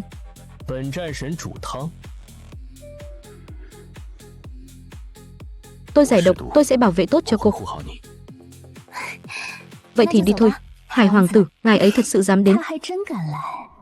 Dưới áp lực của cả triều đình, một giống cái nhỏ 18 tuổi chủ không được bao lâu đâu. Xin lỗi vì kéo cô bị cuốn vào chuyện này. Không sao bệ hạ, tôi quả thực là cấp FF, tranh thủ cơ hội này từ chức. Tài khoản có tiền, có chó có mèo, ai thích làm thì lên. Tinh thần lực cấp FF đảm nhận quản mục số 0. Quản mục Diệp không nên cho đế quốc một lời giải thích sao? Ông muốn giải thích gì?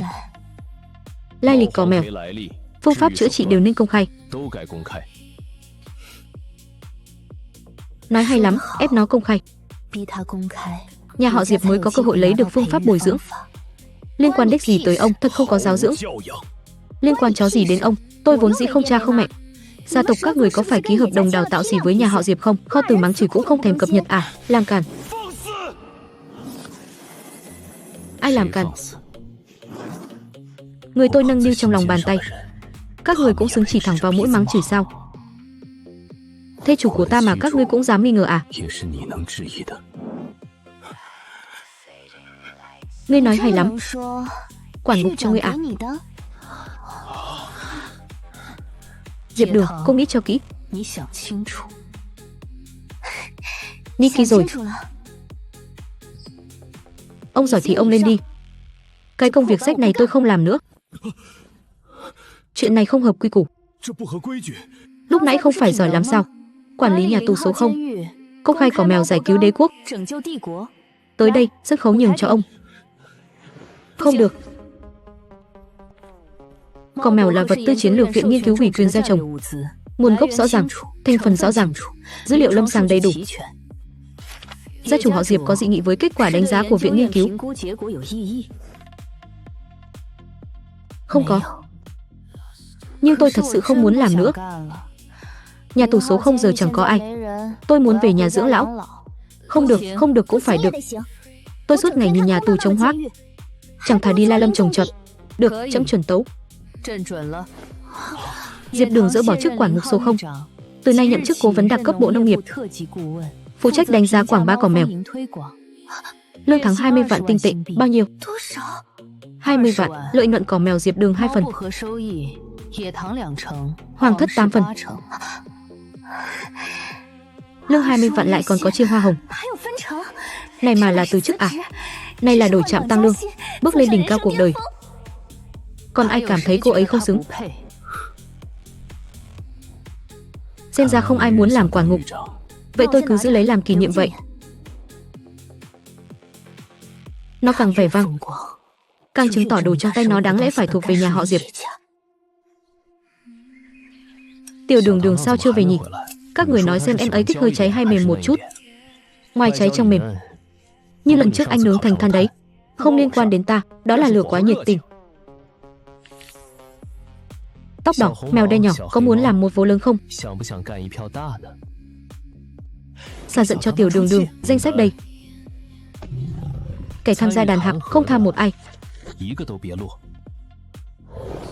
Bổn chiến thần còn chưa được chuyển chính, sẵn tiện đánh bóng sự tồn tại một chút. Có Tề Huyền dẫn đầu. Tiểu Đường Đường muốn mắng cũng mắng han trước. Chắc kèo không ai được phép bắt nạt quản ngục. Thịt làm sao đây? Pha xong về nướng tiếp.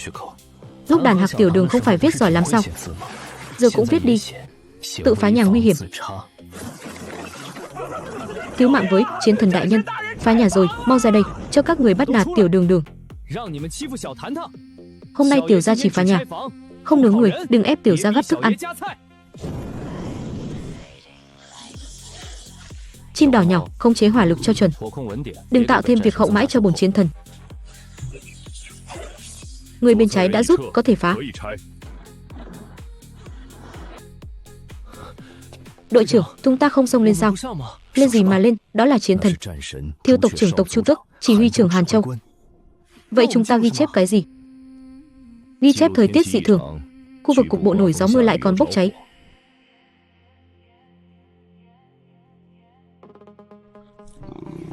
Chiến thần đại nhân, mấy ngôi nhà này, bổn chiến thần giúp họ cày đất thì làm sao? Cày rất bằng phẳng. Tích hợp trồng hành. Ha, cày tốt lắm. Thật chuyên nghiệp. Yến tiệc hoàng gia mà lại là đồ ăn giảm cân à? Lúc này không có lẩu, không có đồ nướng, đến cả nước tương cũng không có. Cô không chế khó ăn à? Đồ cô không muốn ăn thì tôi ăn. Hay hay, đây là sự tự giác của thú đực đã kết hôn sao? Quả thực rất có giá trị nghiên cứu. Không được nghiên cứu. Thưởng cho cô món cá thủy trừ hào hạng của Ngự Thiện Phòng. Cảm ơn, tôi nhớ rồi. Phổ cập cò mèo. Cô và La Lâm toàn quyền phụ trách định giá. Nguồn cung gia trông đều do các cô quyết định. Tôi muốn ép giá xuống thấp. Tiền tuyến cần nói nhất không phải là đám quý tộc, mà là binh lính bình dân trồng trọt. Khu trồng trọt có thể mở rộng, tuyến vận chuyển để tôi đàm phán, giá bán còn có thể ép thêm. Cô có chắc không, giá thấp sẽ kiếm ít đi rất nhiều. Tôi đã kiếm đủ nhiều rồi, hơn nữa. Trạng thái binh lính ổn định, đế quốc mới an toàn. Chuẩn. Chấm trao quyền cho các cô. Đa tạ bệ hạ. Tôi sẽ cùng mọi người trông tốt cỏ mèo.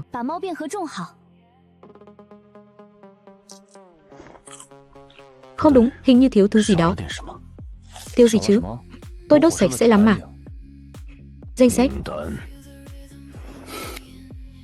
Nhà họ Diệp. Lần trước Tiểu gia đốt cổng nhà hắn. Hắn còn dám đàn hạc Tiểu Đường Đường, tội thêm một bậc.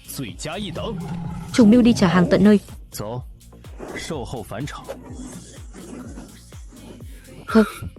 Lần này phá triệt để chút, dọn sạch luôn cả đất nền. Cánh cửa này Tiểu gia đã thấy chướng mắt từ lâu rồi. Người đã sơ tán hết, vậy thì xông lên. Lấy mớ cỏ nát này làm bộ mặt, cũng không biết ngượng mà nhòm ngó mèo của Tiểu Đường. Chỗ này chính là nơi em ấy sống lúc nhỏ. Tiểu Đường Đường thật sự quá đáng thương. Không giống chỗ ở mà giống cái lồng. Đốt đi, Tiểu Đường Đường trước kia bị nhốt ở chỗ này. Đám rác rưởi nhà họ Diệp đó, đến một cái tổ tử tế cũng không cho em ấy. Tiểu Đường Đường, sau này không ai nhốt được em nữa. Cho bộ cũng không thèm trở lại. Sạch sẽ rồi. Nhà họ Diệp của tôi đâu? Mẹ, nhà chính mất rồi. Sân sau cũng đi tông rồi. Đến căn nhà nhỏ đó cũng bị đốt sạch bách. Chiến thần đích thân cày đất. Thể diện nhà họ Diệp lớn thật. Ha ha, thiếu tộc trưởng Chu Tước cũng tới. Dịch vụ chọn gói nướng lửa nấu nước. Mảnh đất này bằng phẳng thật, ngày mai là có thể trồng ra rồi. Tề Huyền tôi không đụng được, Hàn Châu tôi không chọc nổi, nhưng chỉ Hằng là thiếu tộc trưởng Chu Tước. Tộc Chu Tước bắt buộc phải cho tôi một lời giải thích. Bách Hợp, con đi đến trang viên A Phú đi. Mẹ đi tộc Chu Tước. Mẹ, tộc trưởng Chỉ Hùng sẽ giúp chúng ta sao? Chỉ Hoàn phái nhà họ Diệp, hắn bắt buộc phải cho một lời giải thích. Gia chủ họ Diệp đêm khuya tới thăm, xem ra hỏa khí không nhỏ. Tộc trưởng Chỉ Hùng, cháu ngài là Chỉ Hằng vừa cùng Tế Huyền, Chiên Thần, san bằng nhà chính họ Diệp tôi. Chuyện này ngài có phải nên cho tôi một lời giải thích không? Tiểu Hằng tại sao lại phá nhà bà? Bà không biết sao? Trên triều đường chỉ là làm việc công, phá nhà người khác là vi phạm luật pháp đế quốc. Vậy bà đi bộ an ninh mà kiện nó đi. Tộc trưởng Chỉ Hùng bao che cháu trai như vậy, không sợ làm mất thể diện tộc Chu Tước sao? Bà liên kết quý tộc đàn hạc cháu dâu tôi, lúc đó sao không nói chuyện thể diện? Diệp Đường là máu mủ nhà họ Diệp tôi. Lúc trước khi đuổi nó ra ngoài, nhà họ Diệp đã thừa nhận dòng máu này chưa? Sao ông ta lại biết rõ ràng thế này? Bà muốn kiện thì cứ đi mà kiện. Xem là điều tra Tiểu Hằng trước, hay là điều tra vụ nhà họ Diệp vứt bỏ ấu tể giống cái trước cũng ngược đãi máu mủ. Đứa trẻ nhà họ Diệp bà không thèm, bây giờ đã có người bảo vệ, còn dám thò tay sang đây nữa, lão phu sẽ đích thân tới nhà họ Diệp cày đất.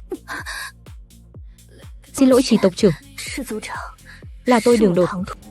Hừ, đi thong thả không tiễn. Bắt nạt cháu dâu tôi còn dám tới cửa đòi giải thích. Da mặt nhà họ Diệp đúng là dày hơn tường thành Chu Tước. Hoàng thất bảo vệ nó, quân bộ bảo vệ nó, tộc Chu Tước cũng bảo vệ nó. Luật pháp đế quốc không đụng được nó. Vậy thì đổi một bộ quy tắc khác. Gia chủ họ Diệp đã lâu không gặp. Đại trưởng lão, ngài nên trả món nợ ân tình cho tôi rồi. Nghe nói đế đô xuất hiện một thứ tính làm rối loạn trật tự thu thần. Xung quanh cô ta tụ tập nhiều hung thú cấp SS, tự ý phổ biến cỏ mèo không rõ nguồn gốc, mê hoặc hoàng thất và quân bộ. Luật pháp đế quốc bảo vệ cô ta, nhưng Thu Thần Điện không chịu sự quản lý của luật pháp đế quốc. Cô muốn Thu Thần Điện làm gì? Nhân danh Thu Thần thanh tẩy cô ta. 3 ngày sau, sứ giả Thu Thần Điện sẽ vào đế đô. Diệp Đằng, lần này không ai có thể dùng luật pháp đế quốc để bảo vệ cô đâu. Trò chơi chỉ mới bắt đầu thôi.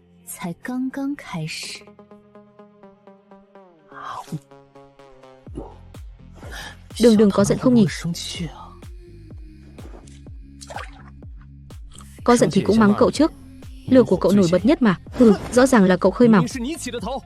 Danh sách do cậu đưa, chú ý cũng do cậu ra, nước cũng do cậu hắt. Lửa là do cậu phóng.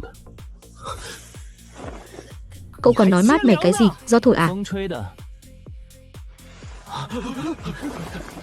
Bổn chiến thần chỉ bảo vệ danh dự thê chủ một cách hợp lý thôi. Xong rồi, xong rồi. Đường Đường ghét nhất là gây rắc rối. Nhớ cô ấy biến Tiểu Gia thành gà nướng thì sao không đúng? Lần trước Tiểu Gia đốt cổng nhà họ Diệp, cô ấy còn khen Tiểu Gia làm rất tốt. Vậy lần này đốt 10 mấy nhà, tính nhẩm ra thì chẳng phải càng tốt hơn sao? Đúng rồi, trước đây Đường Đường từng khen Tiểu Gia đốt cổng giỏi. Cái não của cậu cuối cùng cũng hoạt động rồi đấy. Nhưng bọn họ có đòi bồi thường không? 10 mấy căn trang viên, nghe có vẻ đắt đấy. Bọn chúng dám sao? Chẳng ai dám, đứa nào dám thì cứ đến. Tôi thấy cũng không đi thì mới không tới. Không ai dám đòi bồi thường đâu. Vậy Tiểu Gia tuyên bố vụ này làm rất đẹp. Là bổn chiến thần làm rất đẹp. Lửa của Tiểu Gia đẹp, gió cũng đẹp.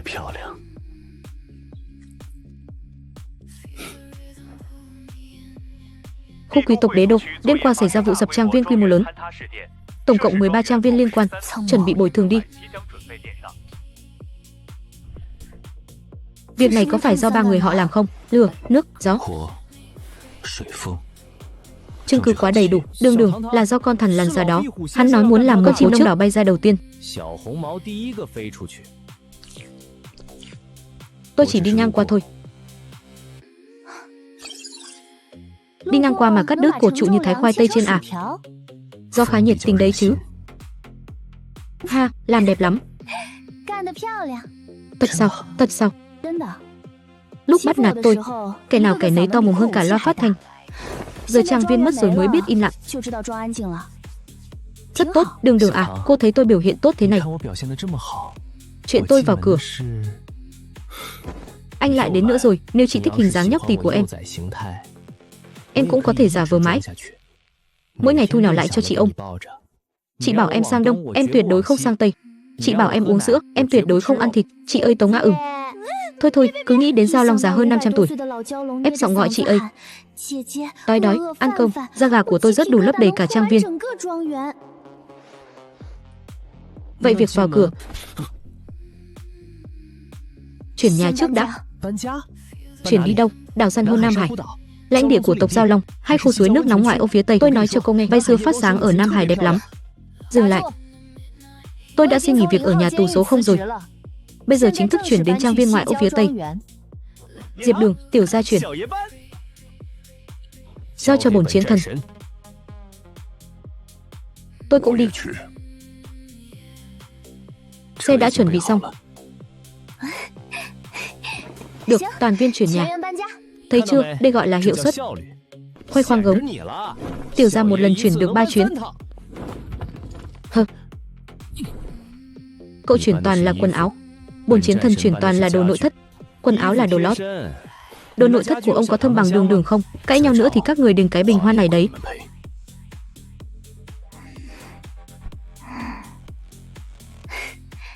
Mèo đen nhỏ, cậu cũng đi cùng chứ? Dĩ nhiên là mang cậu đi rồi. Sao có thể bỏ quên mèo ngoan nhà tôi được? Mục trưởng đi đâu, tôi đi đó. Mục trưởng Diệp, thực ra cô có thể ở lại. Tiền lương chúng ta có thể thương lượng thêm. Chỗ ở cũng có thể nâng cấp. Suối nước nóng ở núi sau chưa đủ lớn, tôi có thể xin kinh phí đào thêm cái nữa. Tôi thấy không được đâu. Hơ. Sừng hươu của tôi giờ cũng thích làm đấy. Trước đây cô vẫn luôn muốn sờ mà. Bổn chiến thần thấy bộ da hươu của cậu còn tuyệt hơn. Để ta lột xuống làm áo khoác lông cho Đường Đường. Ơ chiến thần đại nhân, tôi chỉ đùa thôi. Cảm giác sờ đúng là rất tuyệt. Bè xuống làm đồ trang trí cho Đường Đường đi. Đừng, tha cho cậu ấy đi. Cậu ấy vẫn còn là một đứa trẻ. Cậu ấy vẫn còn là một đứa trẻ. Đường, cô chê bổn chiến thần già rồi chứ gì? Tôi không có nha. Tự ông nói đấy. Chu hươu con này đã 46, 47 tuổi rồi. Nào chỗ nào chứ? Bổn chiến thần tính theo tuổi trên cạn thì mới hơn 30. Đang tuổi tráng niên, xứng với cô vừa vặn. Cậu 46, 47 tuổi à? Ở quân bộ đế quốc, đây là thông tin bảo mật. Thượng tá Lục, bí quyết trẻ lâu này cậu có bằng không? Tiểu gia mua một phần cho ông nội. Bạch Vĩ Lục bẩm sinh đã thế rồi. Mọi người xem khuôn mặt này của tôi, nói 20 tuổi chắc cũng có người tin nhỉ. Được rồi, cậu trẻ, cậu đẹp nhất. Ông đang tuổi trắng niên, thật sự không ở lại sao? Tôi đã nhận chức cố vấn đặc cấp của Bộ Nông nghiệp rồi, bên cỏ mèo vẫn đang đợi tôi. Vậy chúc cô tháng trước phát tài. Diệp Đường, mượn lời chúc của cậu.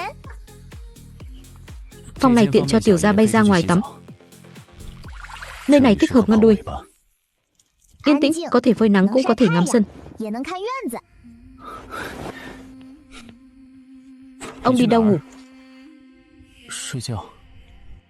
Đó là phòng của thê chủ, cho nên tôi mới đến. Ông là Giao Long, sao không xuống ao mà cuộn lại? Anh ấy là rồng chứ không phải cá. Cậu mới nên lên cây mà ngủ. Ông lạnh lẽo thế này, đừng làm Đường Đường lạnh cảm lạnh đấy. Cậu thì quá nóng, thê chủ sẽ bị cảm nắng.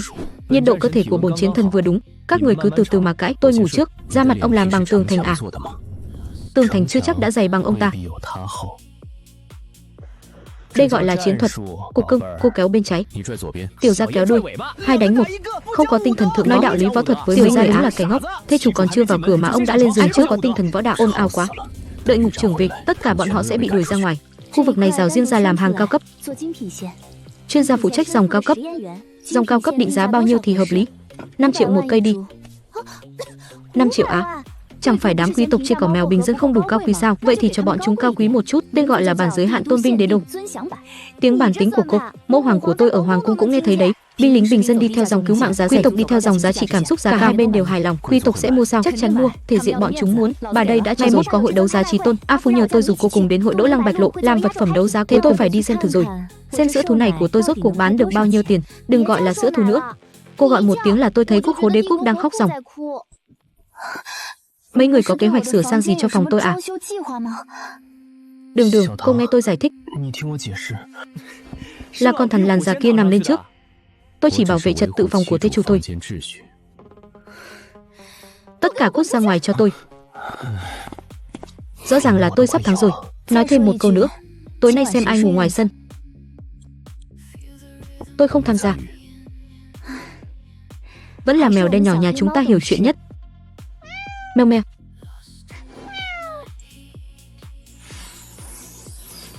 Ôi mẹ ơi, bao nhỏ nhà ai mà ngoan ngoãn hiểu chuyện thế này.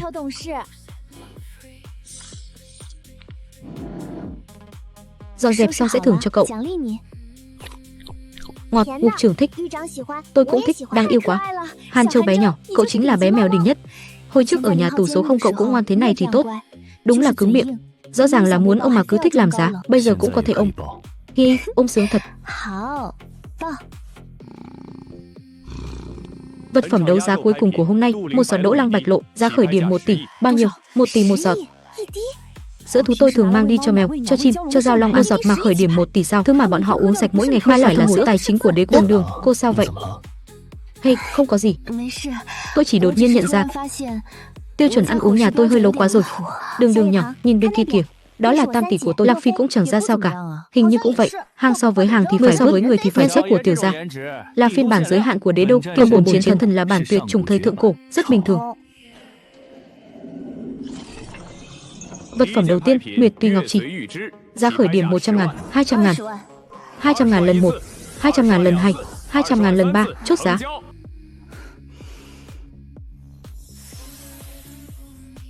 200.000 mua mớ đồ bỏ đi. Hơ. Đường nhỏ, không phải ai cũng giàu nước vách như cô đâu. Thứ này giúp làm đẹp dưỡng nhan, còn không bằng một ngụm trà linh của tôi.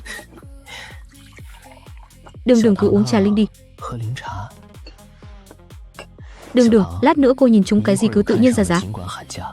Bổn chiến thần thanh toán, không cần đâu. Con hổ da già kia, ông còn giấu quỹ đen cơ à? Quỹ đen gì chứ? Đường à, cô xem ông ta chẳng có chút thành ý nào. Nói là muốn gả cho cô, kết quả tiền vẫn giữ trong tay mình. Không giống như tiểu gia, trong túi chẳng có nổi một đồng tinh tệ, đã nộp lên hết rồi. Đường, bây giờ tôi có thể nộp. Nhẫn chữ đồ của tôi đủ mua cả Nam Hải, quyền quản lý linh mạch giao hết cho cô. Thế Hoàng, ngài là... Đừng cãi nhau nữa, chim lửa nhỏ, cô có thích gì thì tôi mua cho cô. Đường là tuyệt nhất. Chết tiệt, đã chuyển sang chính thức rồi mà vẫn không thể lơ là. Con chim đào nhỏ này giả vờ giỏi quá. Bổn chiến thần phải học hỏi mới được. Hỏa linh chi 600 năm, giá khởi điểm 500.000. 1 triệu. Đường, cô thích thì cứ đấu giá đi. Hắn thấy rồi. Đường ơi, tiểu gia chỉ động cánh một chút cô cũng thấy sao. Đường thật sự rất yêu tôi. 2 triệu, 3 triệu, 4 triệu. Diệp đừng đấu giá nữa. Không đáng đâu. Hỏa linh chi 600 năm đối với tiểu gia có chút tác dụng, nhưng không nhiều. 4 triệu đó mua cho cô được bao nhiêu đồ ăn ngon. Chim lửa nhỏ mà cũng biết tiết kiệm tiền cơ đấy. Tiểu gia tiêu tiền của mình thì được, tiêu tiền của đường thì không. Ha. Được, nghe cậu. Chốt giá 5 triệu. Đường, cô sẵn lòng ra giá vì tiểu gia, tôi đã rất vui rồi. Sau này gặp thứ thực sự có ích sẽ mua cái tốt hơn cho cô. Đường, tôi cũng thích những thứ có ích. Thứ ông thích là được làm chính thức thì có. Quả long diên, giá khởi điểm 5 triệu. 10 triệu, chắc anh ta đấu giá quả long diên. Đấu giá quả long diên cho thủ phu thuộc gia tộc của mình, gia tộc và giao long tộc. 20 triệu. Đường, cô không phải có một giao long sao? Mua về làm đồ ăn vật cho anh. 40 triệu linh thạch. Thằng già này liều mạng rồi. Tốt, đường cô tốt quá. Cô có muốn sờ sừng của tôi ngồi ngay ngắn lại?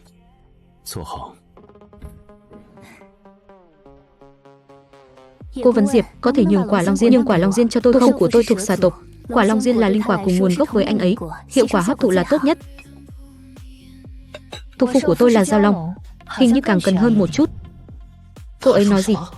Cô ấy nói tôi là thủ phu, không phải là dự bị, không phải thời kỳ thử thách, là thủ phu. Đừng thừa nhận tôi trước mặt người ngoài rồi. Nhưng giao long rất khó thăng cấp. Một quả long diên chưa chắc đã có tác dụng rõ rệt.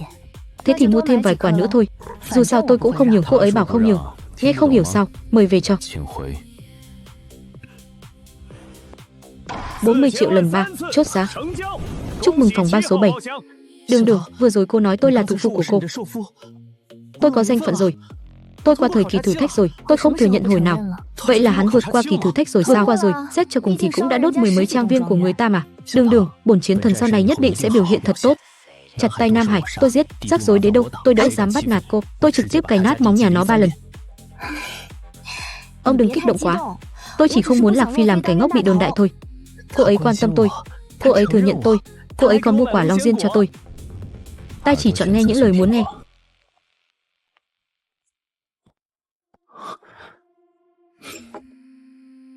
Điện hạ, không đấu giá được. Giá cao quá rồi. Vậy bỏ đi, đồ quái gì vậy?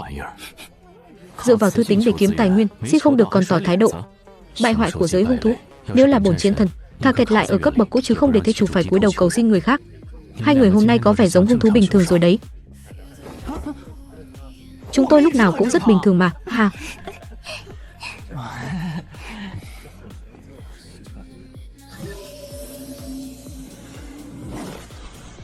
Vâng.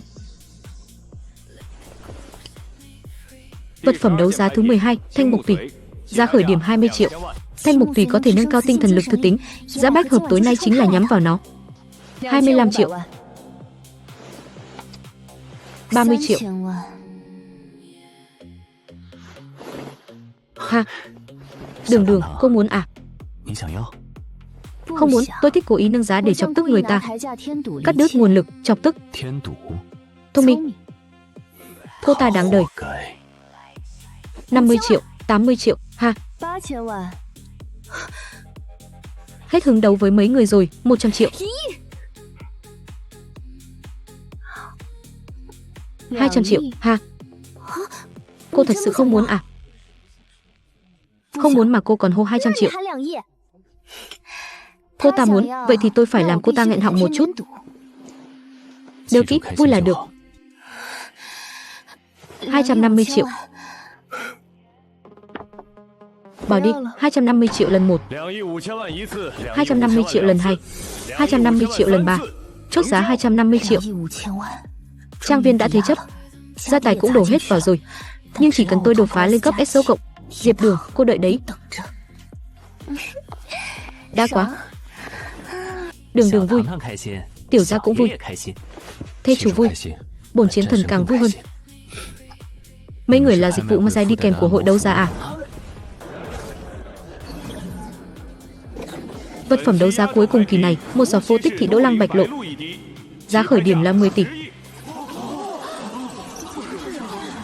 Thân phẩm trong truyền thuyết có thể phục hồi tinh thần hải. 10 tỷ chỉ là giá khởi điểm thôi. Đã chuẩn bị sẵn sàng đổi mới nhận thức chưa? Tôi nghĩ là tôi chuẩn bị xong rồi.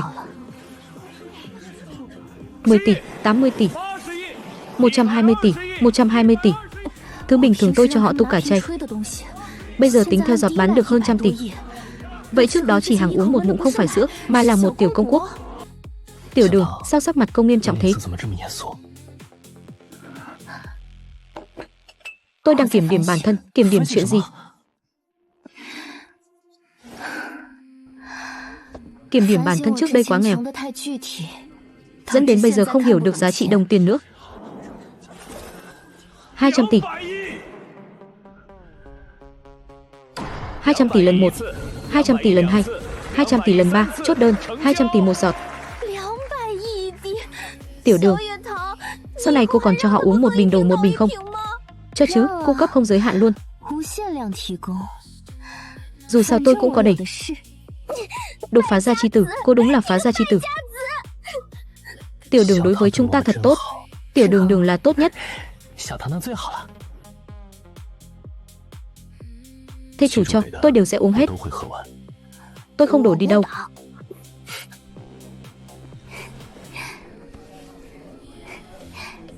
Vẫn là tiểu hắc miêu biết vung vén cuộc sống. Phát tài rồi, một giọt 200 tỷ, một chai có mấy chục giọt, lãi dòng cả ngàn tỷ. A Phú, ông lại tới làm gì? Thì ra là Đường Nhi tới rồi à? mau ngồi đi. A Phú, con ruột của tôi. Đã bảo ra ngoài thì gọi bằng chức vụ cơ mà. Lê Kiểu hội trưởng, ông quá đáng rồi đấy. Hội trưởng, hôm nay đấu giá náo nhiệt quá nhỉ? Đều nhờ có Đường Nhi cả. Đúng rồi, tối nay con có ưng món nào không? Cha nuôi tặng con từ nhỏ đến lớn, ông ngay cả 3.000 tiền tiêu vặt cũng cắt xén. Cô có ngoan bằng con bé không? Có thể mang về cho tôi 200 tỷ không? Là con dẫn em ấy tới đây mà. Vậy tối nay cô có thể thanh toán tiền xe. Con cảm ơn ông nhé.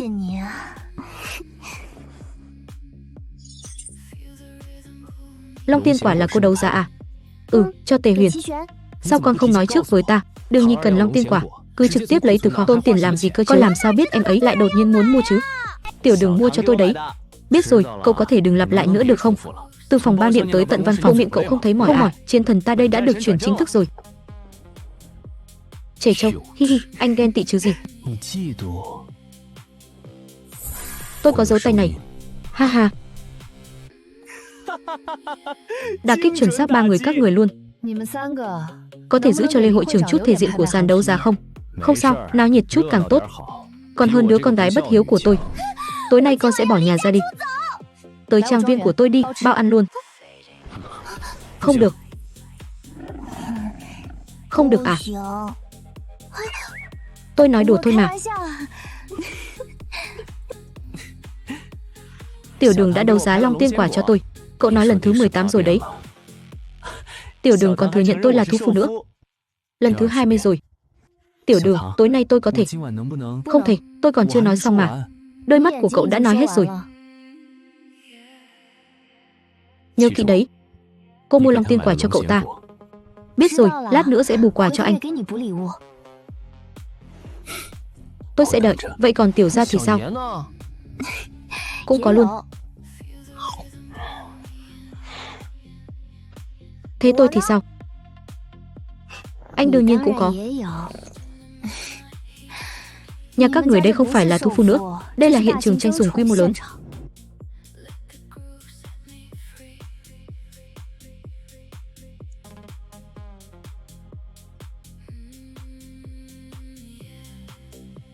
Nhớ đấy nhé.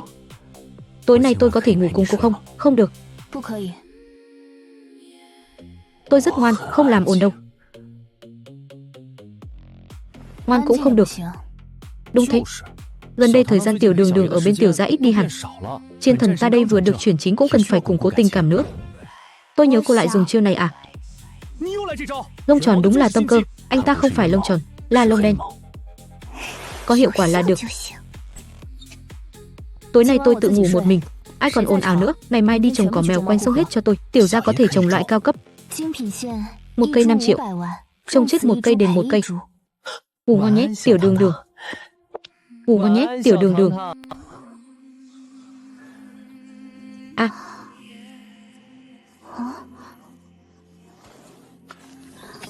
Không gian của tôi có phải lén lút nâng cấp rồi không?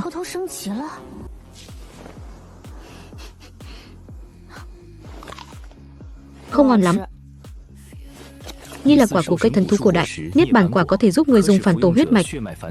Đột phá giới hạn chiến lực. Phản tổ huyết mạch. Đột phá giới hạn.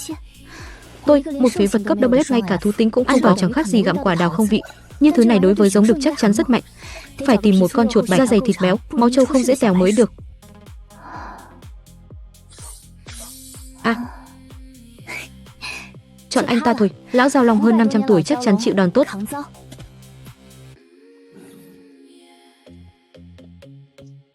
Tề Huyền. Tiểu Đường, có phải cần chiến thần ta đây làm ấm giường không? Không phải, tôi có đồ tốt cho anh nếm thử này. Niết bàn quả. Quả gì cơ? Niết bàn quả. Cây ăn quả thu thần á? Cô chắc chắn là thứ này chứ? Chắc chắn, trong truyền thuyết nó có thể giúp phản tổ huyết mạch. Thần quả giúp đột phá giới hạn chiến lực đấy. Tiểu Đường cho tôi sẽ ăn. Tiểu Đường, cô đối xử với tôi tốt quá. Anh khoan hãy cảm động. Ăn xong nhớ nói cho tôi biết có độc không nhé. Tình yêu chân thật ghê.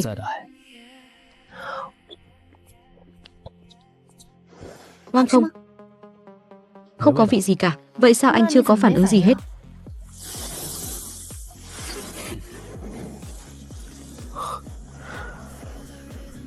Coi rồi. Anh làm gì mà bắt chước Tiểu Gia đỏ bừng lên thế? Tôi cảm giác như bị cô phóng hỏa thiêu đốt vậy. Đường, tôi phải đi đột phá đây. Niết bàn quả có thể giúp tôi phản tổ huyết mạch hóa thành chân long sẽ cực kỳ lớn. Tôi phải tới đảo hoang ở Nam Hải. Nếu không, toàn bộ trang viên ngoại ô phía tây này sẽ bị thiên kiếp đánh thành đống đổ. Anh mau đi đi, lát nữa bạo thể mà chết. Bây giờ cô ở nhà ngoan nhé. Không được nhân lúc tôi vắng mặt mà lén lút cưới thu phu khác đâu. Tôi với tên sói con bọn họ không giống nhau. Tôi yêu cô nhất. Ai mượn anh trước khi đi còn dìm hàng người khác thế? Bao đi đi. Sắp chín tới nơi rồi, Tiểu Đường nhớ phải nghĩ tới tôi nhé. Biết rồi, mau đi đi. Tương lai của tôi ấy.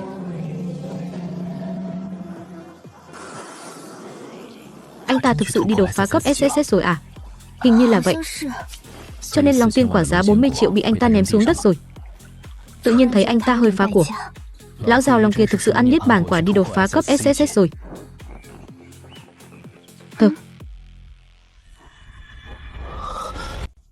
Niết bàn quả, thứ mọc trên cây trong sách của ghi chép lại đã tuyệt chủng từ vạn năm trước ấy. Anh ăn không? Lão tổ tông của tộc Chu Tước canh giữ cấm địa vì nửa viên niết bàn quả, thập tử nhất sinh mới đột phá được. Đường bây giờ lại đưa cho tôi giống như đang phát táo. Có phải Tiểu Gia đã gả vào nhà thần tiên rồi không? Không ăn. Tại sao? Lão Thạch Sùng kia đi đột phá rồi cơ mà. Tiểu Gia còn chưa tới đỉnh phong cấp SS. Bây giờ ăn thì chắc chắn phải trở về núi lửa hiến tế của tộc. Bế quan ít nhất cũng mất vài tháng. Lâu như vậy thì ai bảo vệ cô đây? Dựa vào con cá đó ư? Sự phản vệ phong ấn của hắn vẫn chưa ở vào Hàn Châu. Hắn còn chưa hoàn toàn bình phục, đang ở Bắc Vực, nhất thời cũng không vội trở về được. Không đi đâu. Tiểu Gia phải ở lại bảo vệ cô. Tôi nghe thấy rồi. Nghe thấy thì đúng rồi đấy. Trẻ trâu nhưng mà lại hữu dụng. Nhưng mà tôi cũng đâu gặp phải nguy hiểm gì đâu. Vậy cũng không được.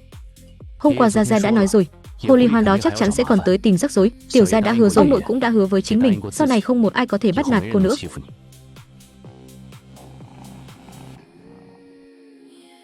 Quả này giữ lại cho ưu liệt vậy. Quả của anh thì cứ cất kỹ trước anh ấy trở về. Các anh cùng nhau sắp xếp nhé. Mỗi người một quả, anh một quả, Thương Nguyệt một quả, Hàn Châu một quả. Sau này bình phục rồi cũng chắc là sẽ đủ chia. Cô là con gái ruột của Thu Thần đấy à? Có lẽ chắc là có thể làm chứ. Nhớ kỹ phần của tôi đấy nhé. Tôi sẽ đợi cô sắp xếp. Tôi cũng đợi.